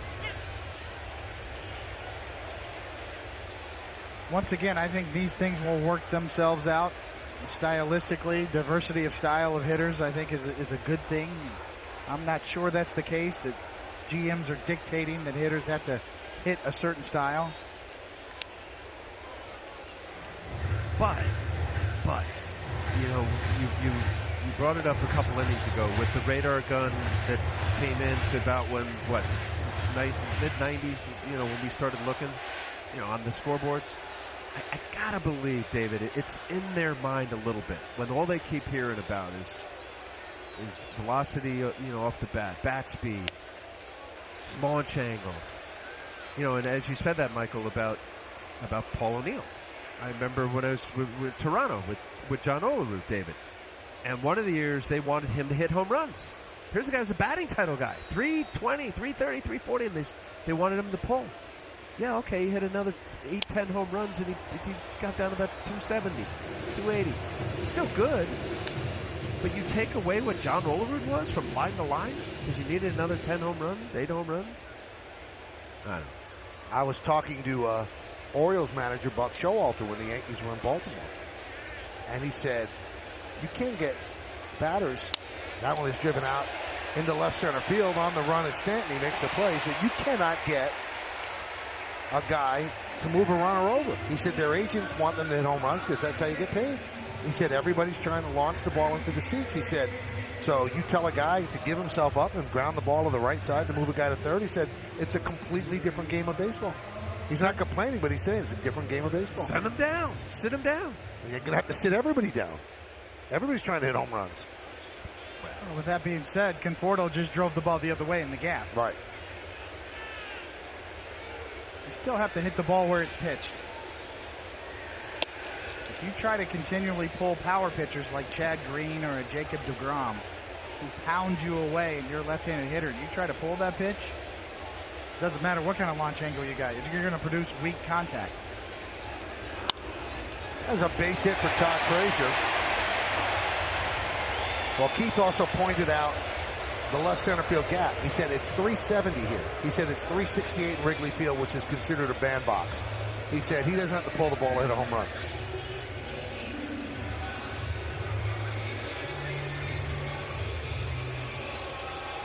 So Frazier picks up a 2-out single. That'll bring up Jay Bruce.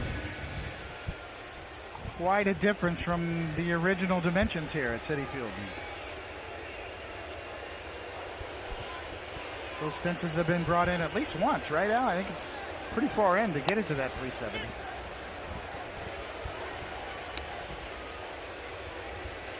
Well, we just got the word on Tanaka that he left the game with stiffness in both hamstrings.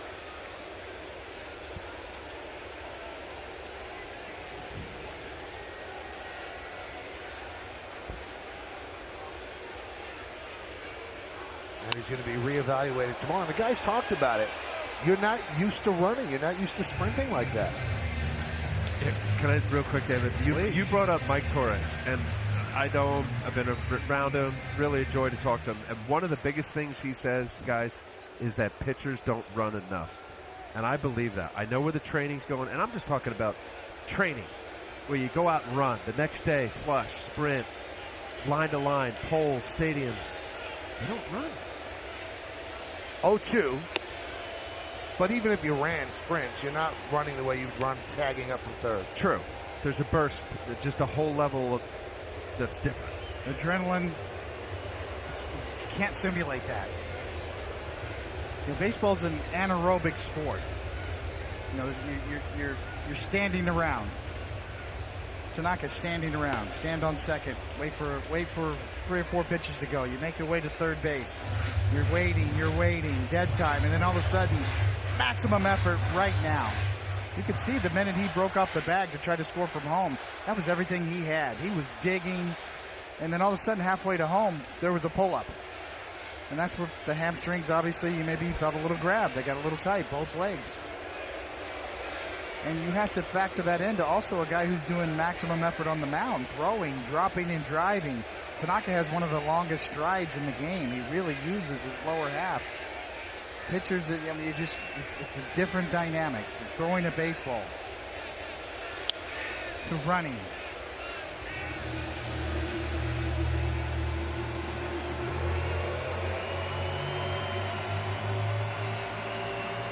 Take a lot of effort throwing 50 to 100 pitches. Tanaka was at 65 pitches. He had 8 strikeouts.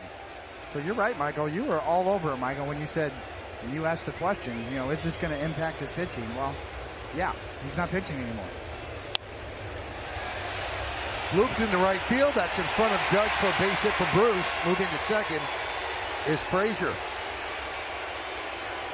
So a couple of 2-out singles for the Mets. And that'll bring up Masahiro. Along with David Cohn, Al Leiter, and Meredith Marakovitz, I'm Michael Kay. And we thank you for spending part of your Friday evening with us right here on the Yes Network. It's a 1-1 game, bottom of the 7th inning. And we've seen a lot. The pitchers duel for 5 innings. An error by Gonzalez letting Masahiro Tanaka reach base. He ends up on third. Judge with a medium-range fly ball to Jay Bruce. Tanaka tags up, kind of labors his way home, does score to tie the game, but does not come out to pitch the 6th inning. And we hear right now that kind of a grab in both hamstrings, and they will reevaluate him tomorrow. Here is Masahiro.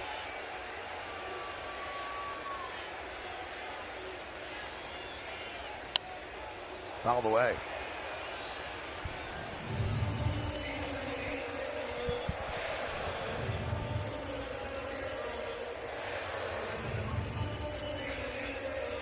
Big swing from Masahiro right there, and Chad Green, like he normally does, coming right after right-handed batters and lefties for that matter.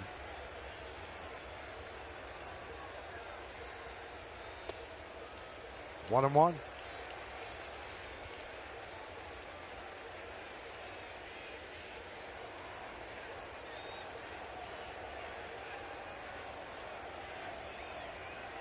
This is the 22nd edition of the Subway Series. It started 1997. Fouled away. And the winner in that first game was Dave Malicki. And it's his birthday today. Really? He's 50 years old. The game of his life that night. Complete game shutout. That was at the old ballpark. He had a good hook that night. He was dropping that hammer over at will.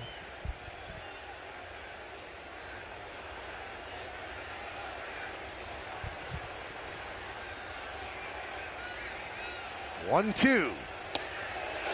Just missed. Yankees wanted that one. 2-2.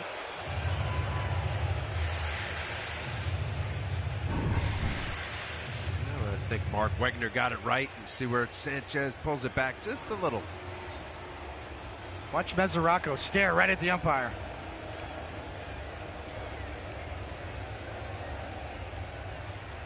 It matters who hits.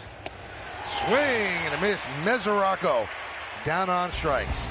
No runs, 2 hits, and 2 men left on base. It's a 1-1 game. We're going to go to the 8th inning. The New York Yankees and may not be reproduced or retransmitted in any form, and the accounts and descriptions of this game may not be disseminated without the express written consent of the New York Yankees. Miguel Andujar against Jacob deGrom. First pitch is blown away 1-0. So the bottom third of the order, it's going to be Andujar, the pitcher, and then Gleyber Torres. Aaron Hicks is on deck. Ground ball to first. Right there is Gonzalez. One away. Hyundai scoreboard 1-1 game. Mets with 3 hits, Yankees 2. So pinch hitting for Green will be Aaron Hicks.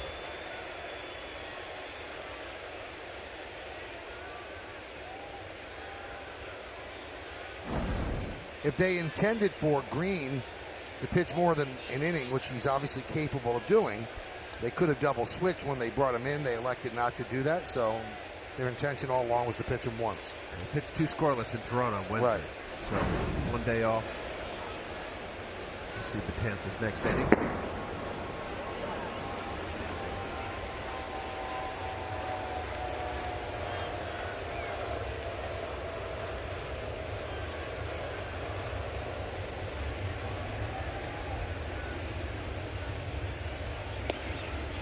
Pitch to Hicks is a strike. 87 pitches for deGrom with 1 out here in the 8th inning. And the longer Mickey Callaway, the Mets manager, could stay away from the bullpen, the happier he'll be. 1-1.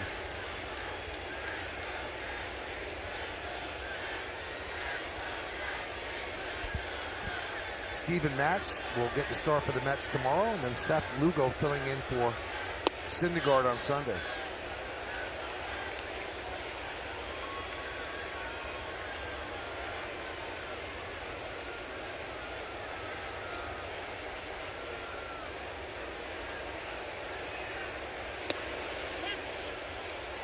Two and 2 on hits.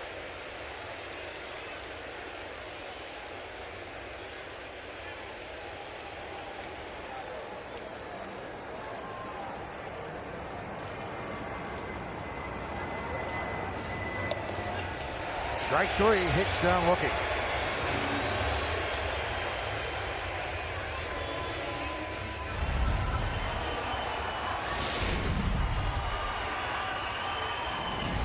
So 2 away, and that'll bring up Gleyber Torres. Torres was in the middle of it in the 6th inning with 1 out.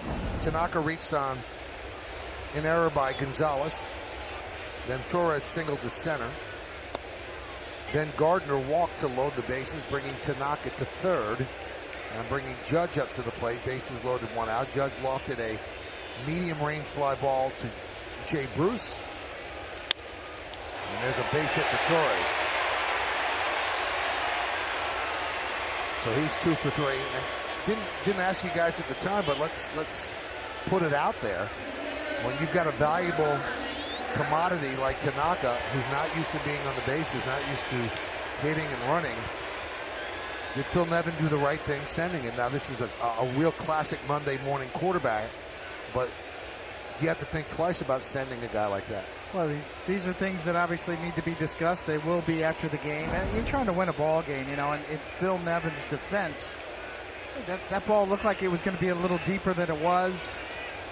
And he did score. There was plenty of time for him to score. So you're trying to win the ball game. You know, Al, I know you'd probably get some opinions on this as well, but yeah, that's a tough one. But certainly worth discussing. Yeah, I mean, the broad stroke is this is happening really fast. So Phil Nevin, basically, I'm thinking about as they're coaches now, but Phil Nevin, we played against him a lot, mostly National League player. He was a third base coach in the National League. As I said to you before this, we played in both leagues. You practice differently as a National League pitcher than an American League pitcher, as far as running and base running and plays. And so instinctively, Michael, yeah, you got a fly ball to right. Jay Bruce kind of stepped back to it. I don't think he's thinking, okay, I have an American League pitcher who's never scored before in the big leagues, so I better hold him up. How about this? In 2015, September 18th, right here at Citi Field, Tanaka suffered a grade 1 sprain of his right hamstring after dropping down a bunt, and he ended up missing 1 start because of that. Wow.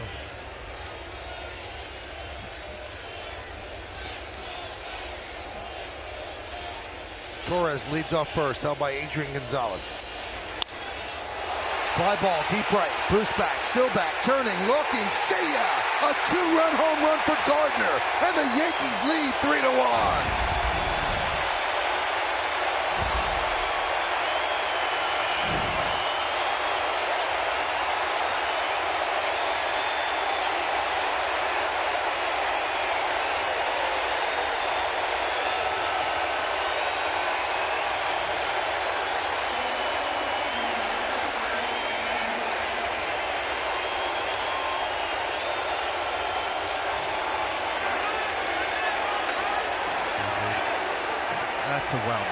against Jacob deGrom, who's absolutely been dominating.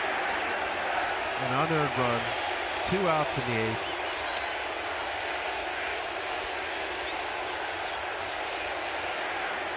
On a 1-0 changeup. Coming into this game in his last 20 games, Gardner 30 for 85, that's 353, with 3 home runs. And now make it 4 home runs, 2 more hits, and a walk.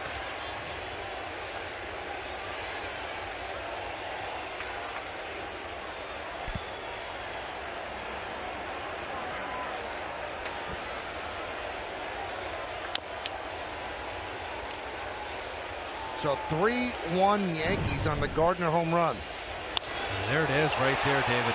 1-0 changeup down the middle to a guy who just doesn't give up runs. I mean, this is a huge moment in this game for Brett Gardner. 3-1 lead Yankees.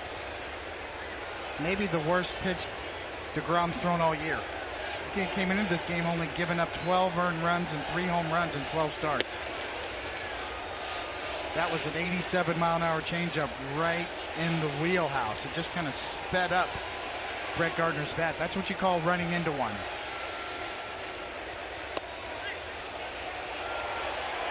Strike 3 as Judge down looking.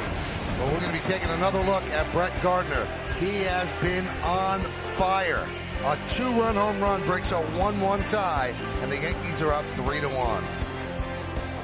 Stadium Thursday, June 14th. The Yankees celebrate the 40th anniversary of Ron Guidry's 18 strikeout performance, and for one of the hottest collectibles of the season, Ron Guidry Bobblehead Night, the second in the 2018 collectible series presented by AT&T for the first 18,000 guests in attendance. For tickets, log on to Yankees.com, visit the Yankee Stadium ticket window, Yankees clubhouse shops, or call Ticketmaster at 877-469-9849.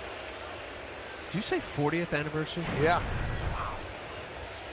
Dellin Betances will pitch the 8th for the Yanks. His 25th game. Fly ball right field. Judge makes the play.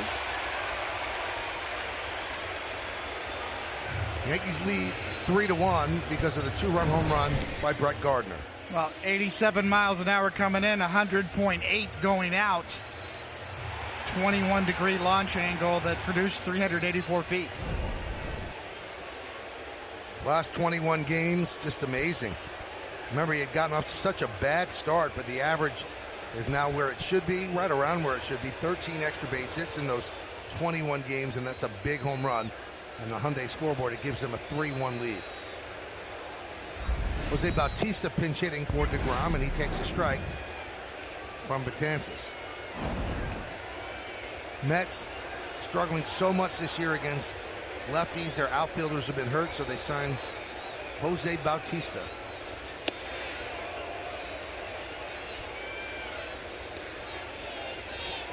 See what he's done against Betances. 5 for 14, a home run, 3 extra base hits.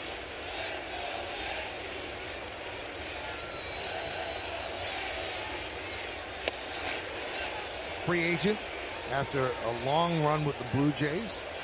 Really wasn't much for him, and finally the Braves signed him to play third base. They gave him a little bit of a run, decided to go with youth at third base, let him go, and the Mets picked him up.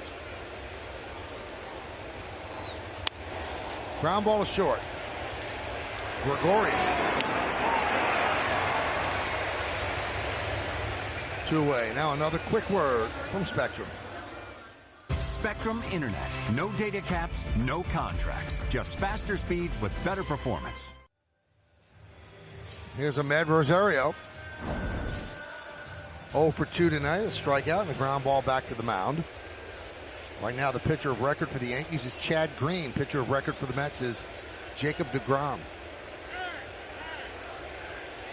If the Mets don't rally, it would be deGrom's first loss of the year.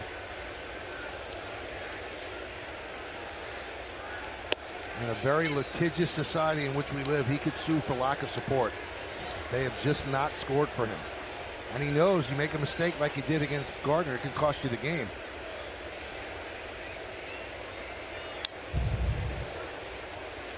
0-2. Well, he had a run to work with. Early, too. Yeah, they gave him a 1-run lead. But he could have hit a home run. Swing and a miss. Strong inning for Dellin Betances as he retires the Mets in order. DeGrom's night is over. It's 3-1 Yankees. We go to the ninth. We're all about food. We're all about savings. We're all about you. By People's United Bank, checking without curveballs. Member FDIC. And by your local Kia dealers. Visit KiaDealers.com to learn more. Greatest city in the world, hosting the two baseball teams.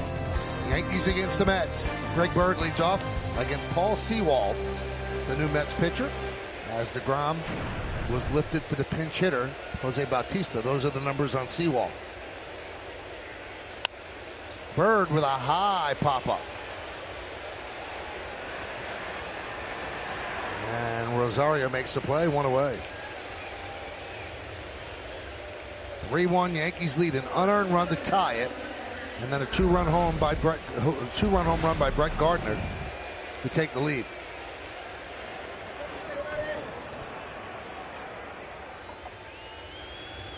Giancarlo Stanton 0 for 3 tonight. They shift for him, 3 infielders on the left side. Sewald deals. 1-0.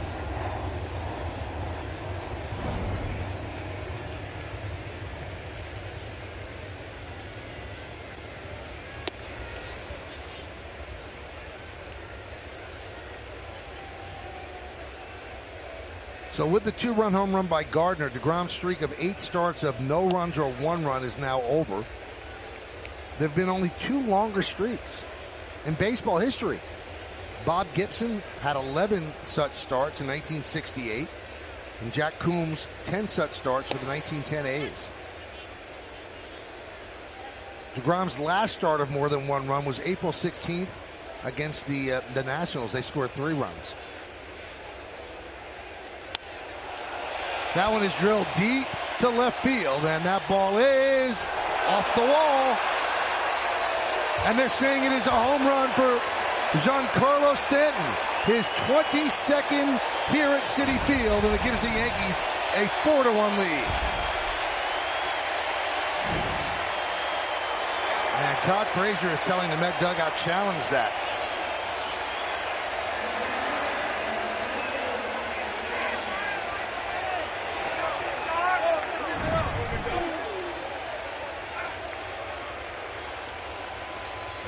Nope, it's over the yellow line. The orange line. And that would seem to be a home run, and it is. Stanton's 15th of the year. And as I mentioned, the 22nd here at Citi Field. 3-0. Here's a slider. What is this? Heater, I guess. Hitter half, right down the middle. 3-0. He knew it. Got the green light. Kept it fair.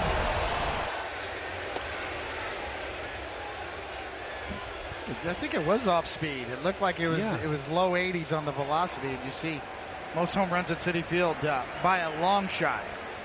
Mr. Stanton.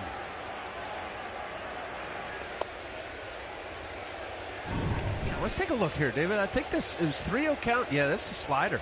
Spinning middle. Just get the barrel to it. Strong man. These sliders like that, they pull up a chair and take a seat. Mr. Stanton took it from there. I threw a lot of those. What was it on the, you got the velocity on that thing? Yes. What was it? You got it all. It shows you how strong Stanton is. Just 92 miles an hour exit velocity. 344 feet right down the line. That was more about direction. He pulled it right down the line. Pitch velocity was 82 miles an hour, 82.4. It was a hanging slider. Stanton was out in front of it a little bit. Got it right down the line. You know, according to StatCast, the hit probability on that exit velocity and that launch angle was only 10%. Wow. But that doesn't take into account that he hit it right down the left field line. So the only place you get a home run with those numbers is right down the line, and that's not a discredit to what Stanton just did. He got out in front of that slider, got it down the line, kept it fair. Fly ball. Conforto makes the play. And Sanchez now 0 for 4. Well, tomorrow afternoon, catch NYC FC on Yes as City takes on Atlanta United in a battle of the top 2 Eastern Conference teams. The action kicks off at 12:30, presented by Etihad Airways, right here on Yes and streaming on Fox Sports Go. We saw Giancarlo Stanton hit one at 118 miles an hour. That frozen rope he hit in Toronto. Gregorius lost a fly ball to center. Conforto makes the play, and that will do it. For the Yankees, give the bullpen a little bit of an insurance run. Giancarlo Stanton, he owns this city. His 22nd home run at this ballpark. 4-1 Yanks.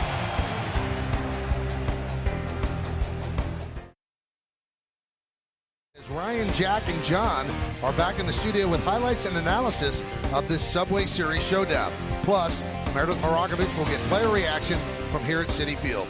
It's only on Yes.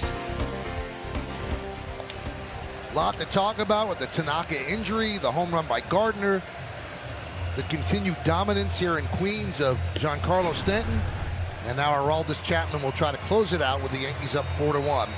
Chapman has been successful in 15 of 16 save opportunities.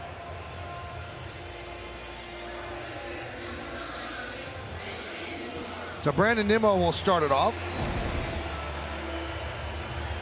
The Yankee bullpen, 3 shutout innings so far, taking over for Tanaka, who left after 5. The only damage against Yankee pitching by Brandon Nimmo, leading off the bottom of the first inning with a long home run against Tanaka.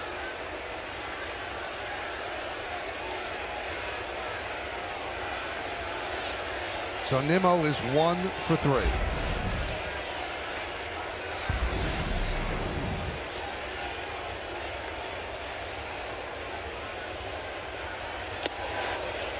And that clips Nimmo, and he'll take first base. Just got it. If you're going to get hit, that's the way. So Nimmo hit by pitch. He's got that little elbow pad. Yeah. Oh, wow. Might have just got his clothing.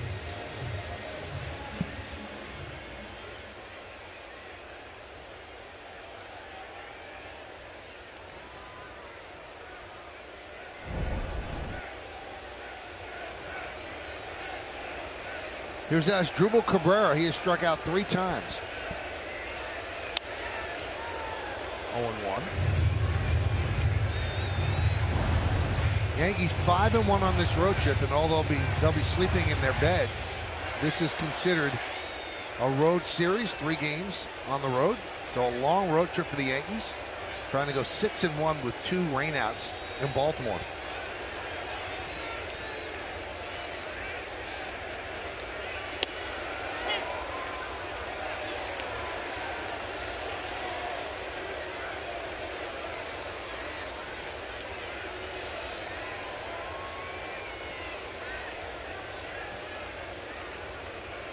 Bottom of the 9th inning at Fenway Park. White Sox 1, Red Sox nothing.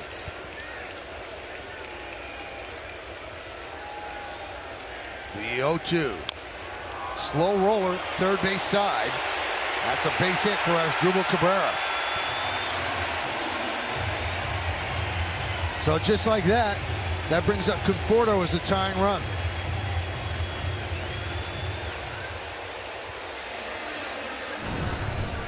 Well, you can stuff exit velocity on this one, Al. I mean, sometimes softer's better. You know, that's why you need John Sterling and Susan Waldman to call this one. That's baseball, Susan. I wonder if the ball is rolling pretty fast. I'm not saying that he would have gotten it, but I wonder if he would have fielded it with his glove, would he had a better shot? Cabrera's probably average speed at this point in his career. Not a burner, but yeah, maybe a little step below average. Tough play, though. Yeah. But valid point. Maybe he had more time than he thought.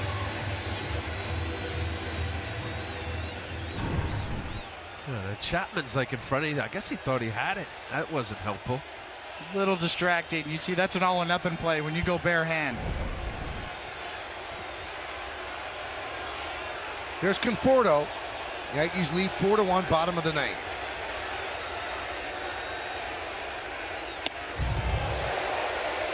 Oh and 1.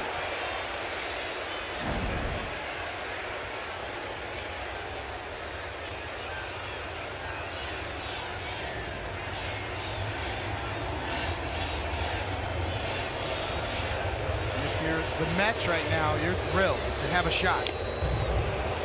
You know, Chapman jumps up 0-2 here on Conforto. You've got nobody out, first and second, and one swing with three different batters, potentially without a double play thrown in, where you have a chance to tie this game up.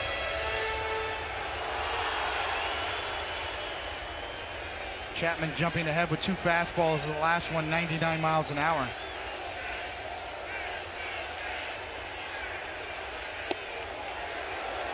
Slider is high, 1 and 2. If you say so. Watch Gary Sanchez here, above the belt. Well, pitch cast had it a strike. A slider that locks up Conforto. It's in the box, but not, the high breaking ball it's a tough one to sell. Umpires have been slow to come around with that, even though we've seen more high breaking balls called over the last several years. Fly ball, center field, coming on Gardner. He'll make the play. One away here in the bottom of the ninth.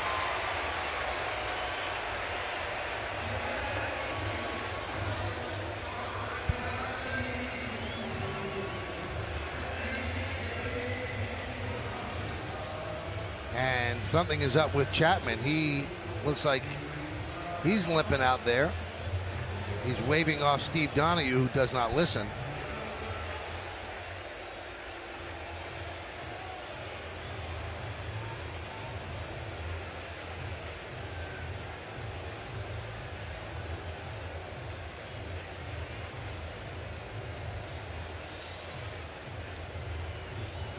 It's a hot evening. Maybe there's some cramping up. We'll get another look here. Another slider. Conforto's out in front.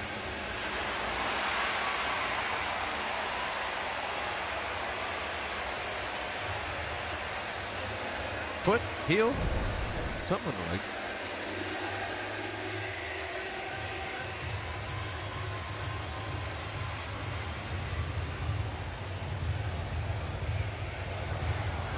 All right, so the White Sox just beat the Red Sox 1-0.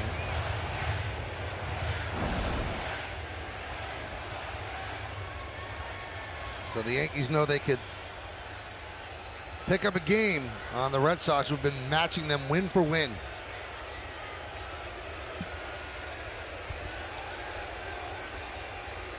Frazier swings and misses. Yankees came into tonight with the better winning percentage than the Red Sox, but a half game behind. So the Red Sox now are 43-21. The Yankees come into this game 40-18.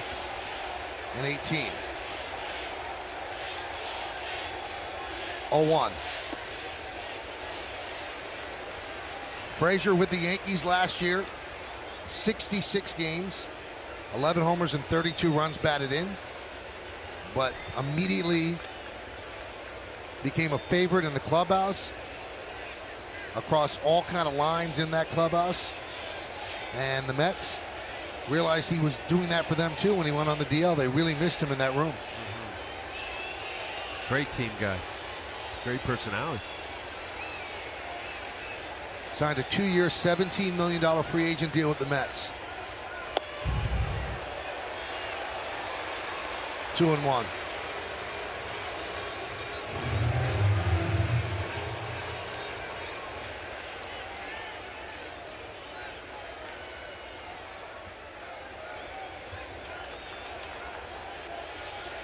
First and second, one man out. Grounded to third. And Duhar throws to second, gets the force. And that's all they'll get as Nimmo moves to third and Frazier reaches on the fielder's choice. Wow, that's a heck of a play. That could have been easily a couple runs scored. A little three-hopper, gets down, collects himself, making sure that he gets a sure out at second. That's a nice play. It's a hot smash off of Todd Frazier's bat. And Duhar kind of stumbling, but right at the end there, kind of collected himself to make sure he throws a perfect strike over to Torres.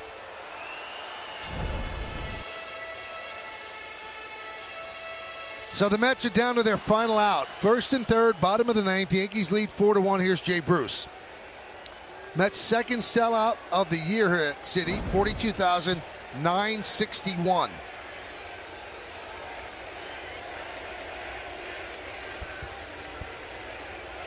And Chapman deals. High fly ball. Right center. Judge makes the play and the Yankees win 4-1. No runs a hit, no errors, and 2 men left on base. And the Yankees just keep putting wins on the board, and they pick up their 41st of the year. Big home run by Brett Gardner. Yeah, it really is. Brett Gardner's the story on the offensive side, and of course, we'll have to hear from Meredith Marakovits about Tanaka's health. He threw the ball very well for 5 innings, and deGrom, another hard luck loser. Tanaka, one hit and 1 run, and then of course the Holder, Green, and Betances. We just saw Chapman making a little hairy there, but you know, across the board, you're right. You got to find out what's going on with Tanaka. And with that Yankees win, you win at Papa John's. The day after every Yankees win, get a large 3-topping pizza for only $7.99 at papajohns.com with promo code YankeesWin. So much more to come. We'll be back here at Citi Field, and after that, the post-game show with Ryan, Jack, and John. Stick around.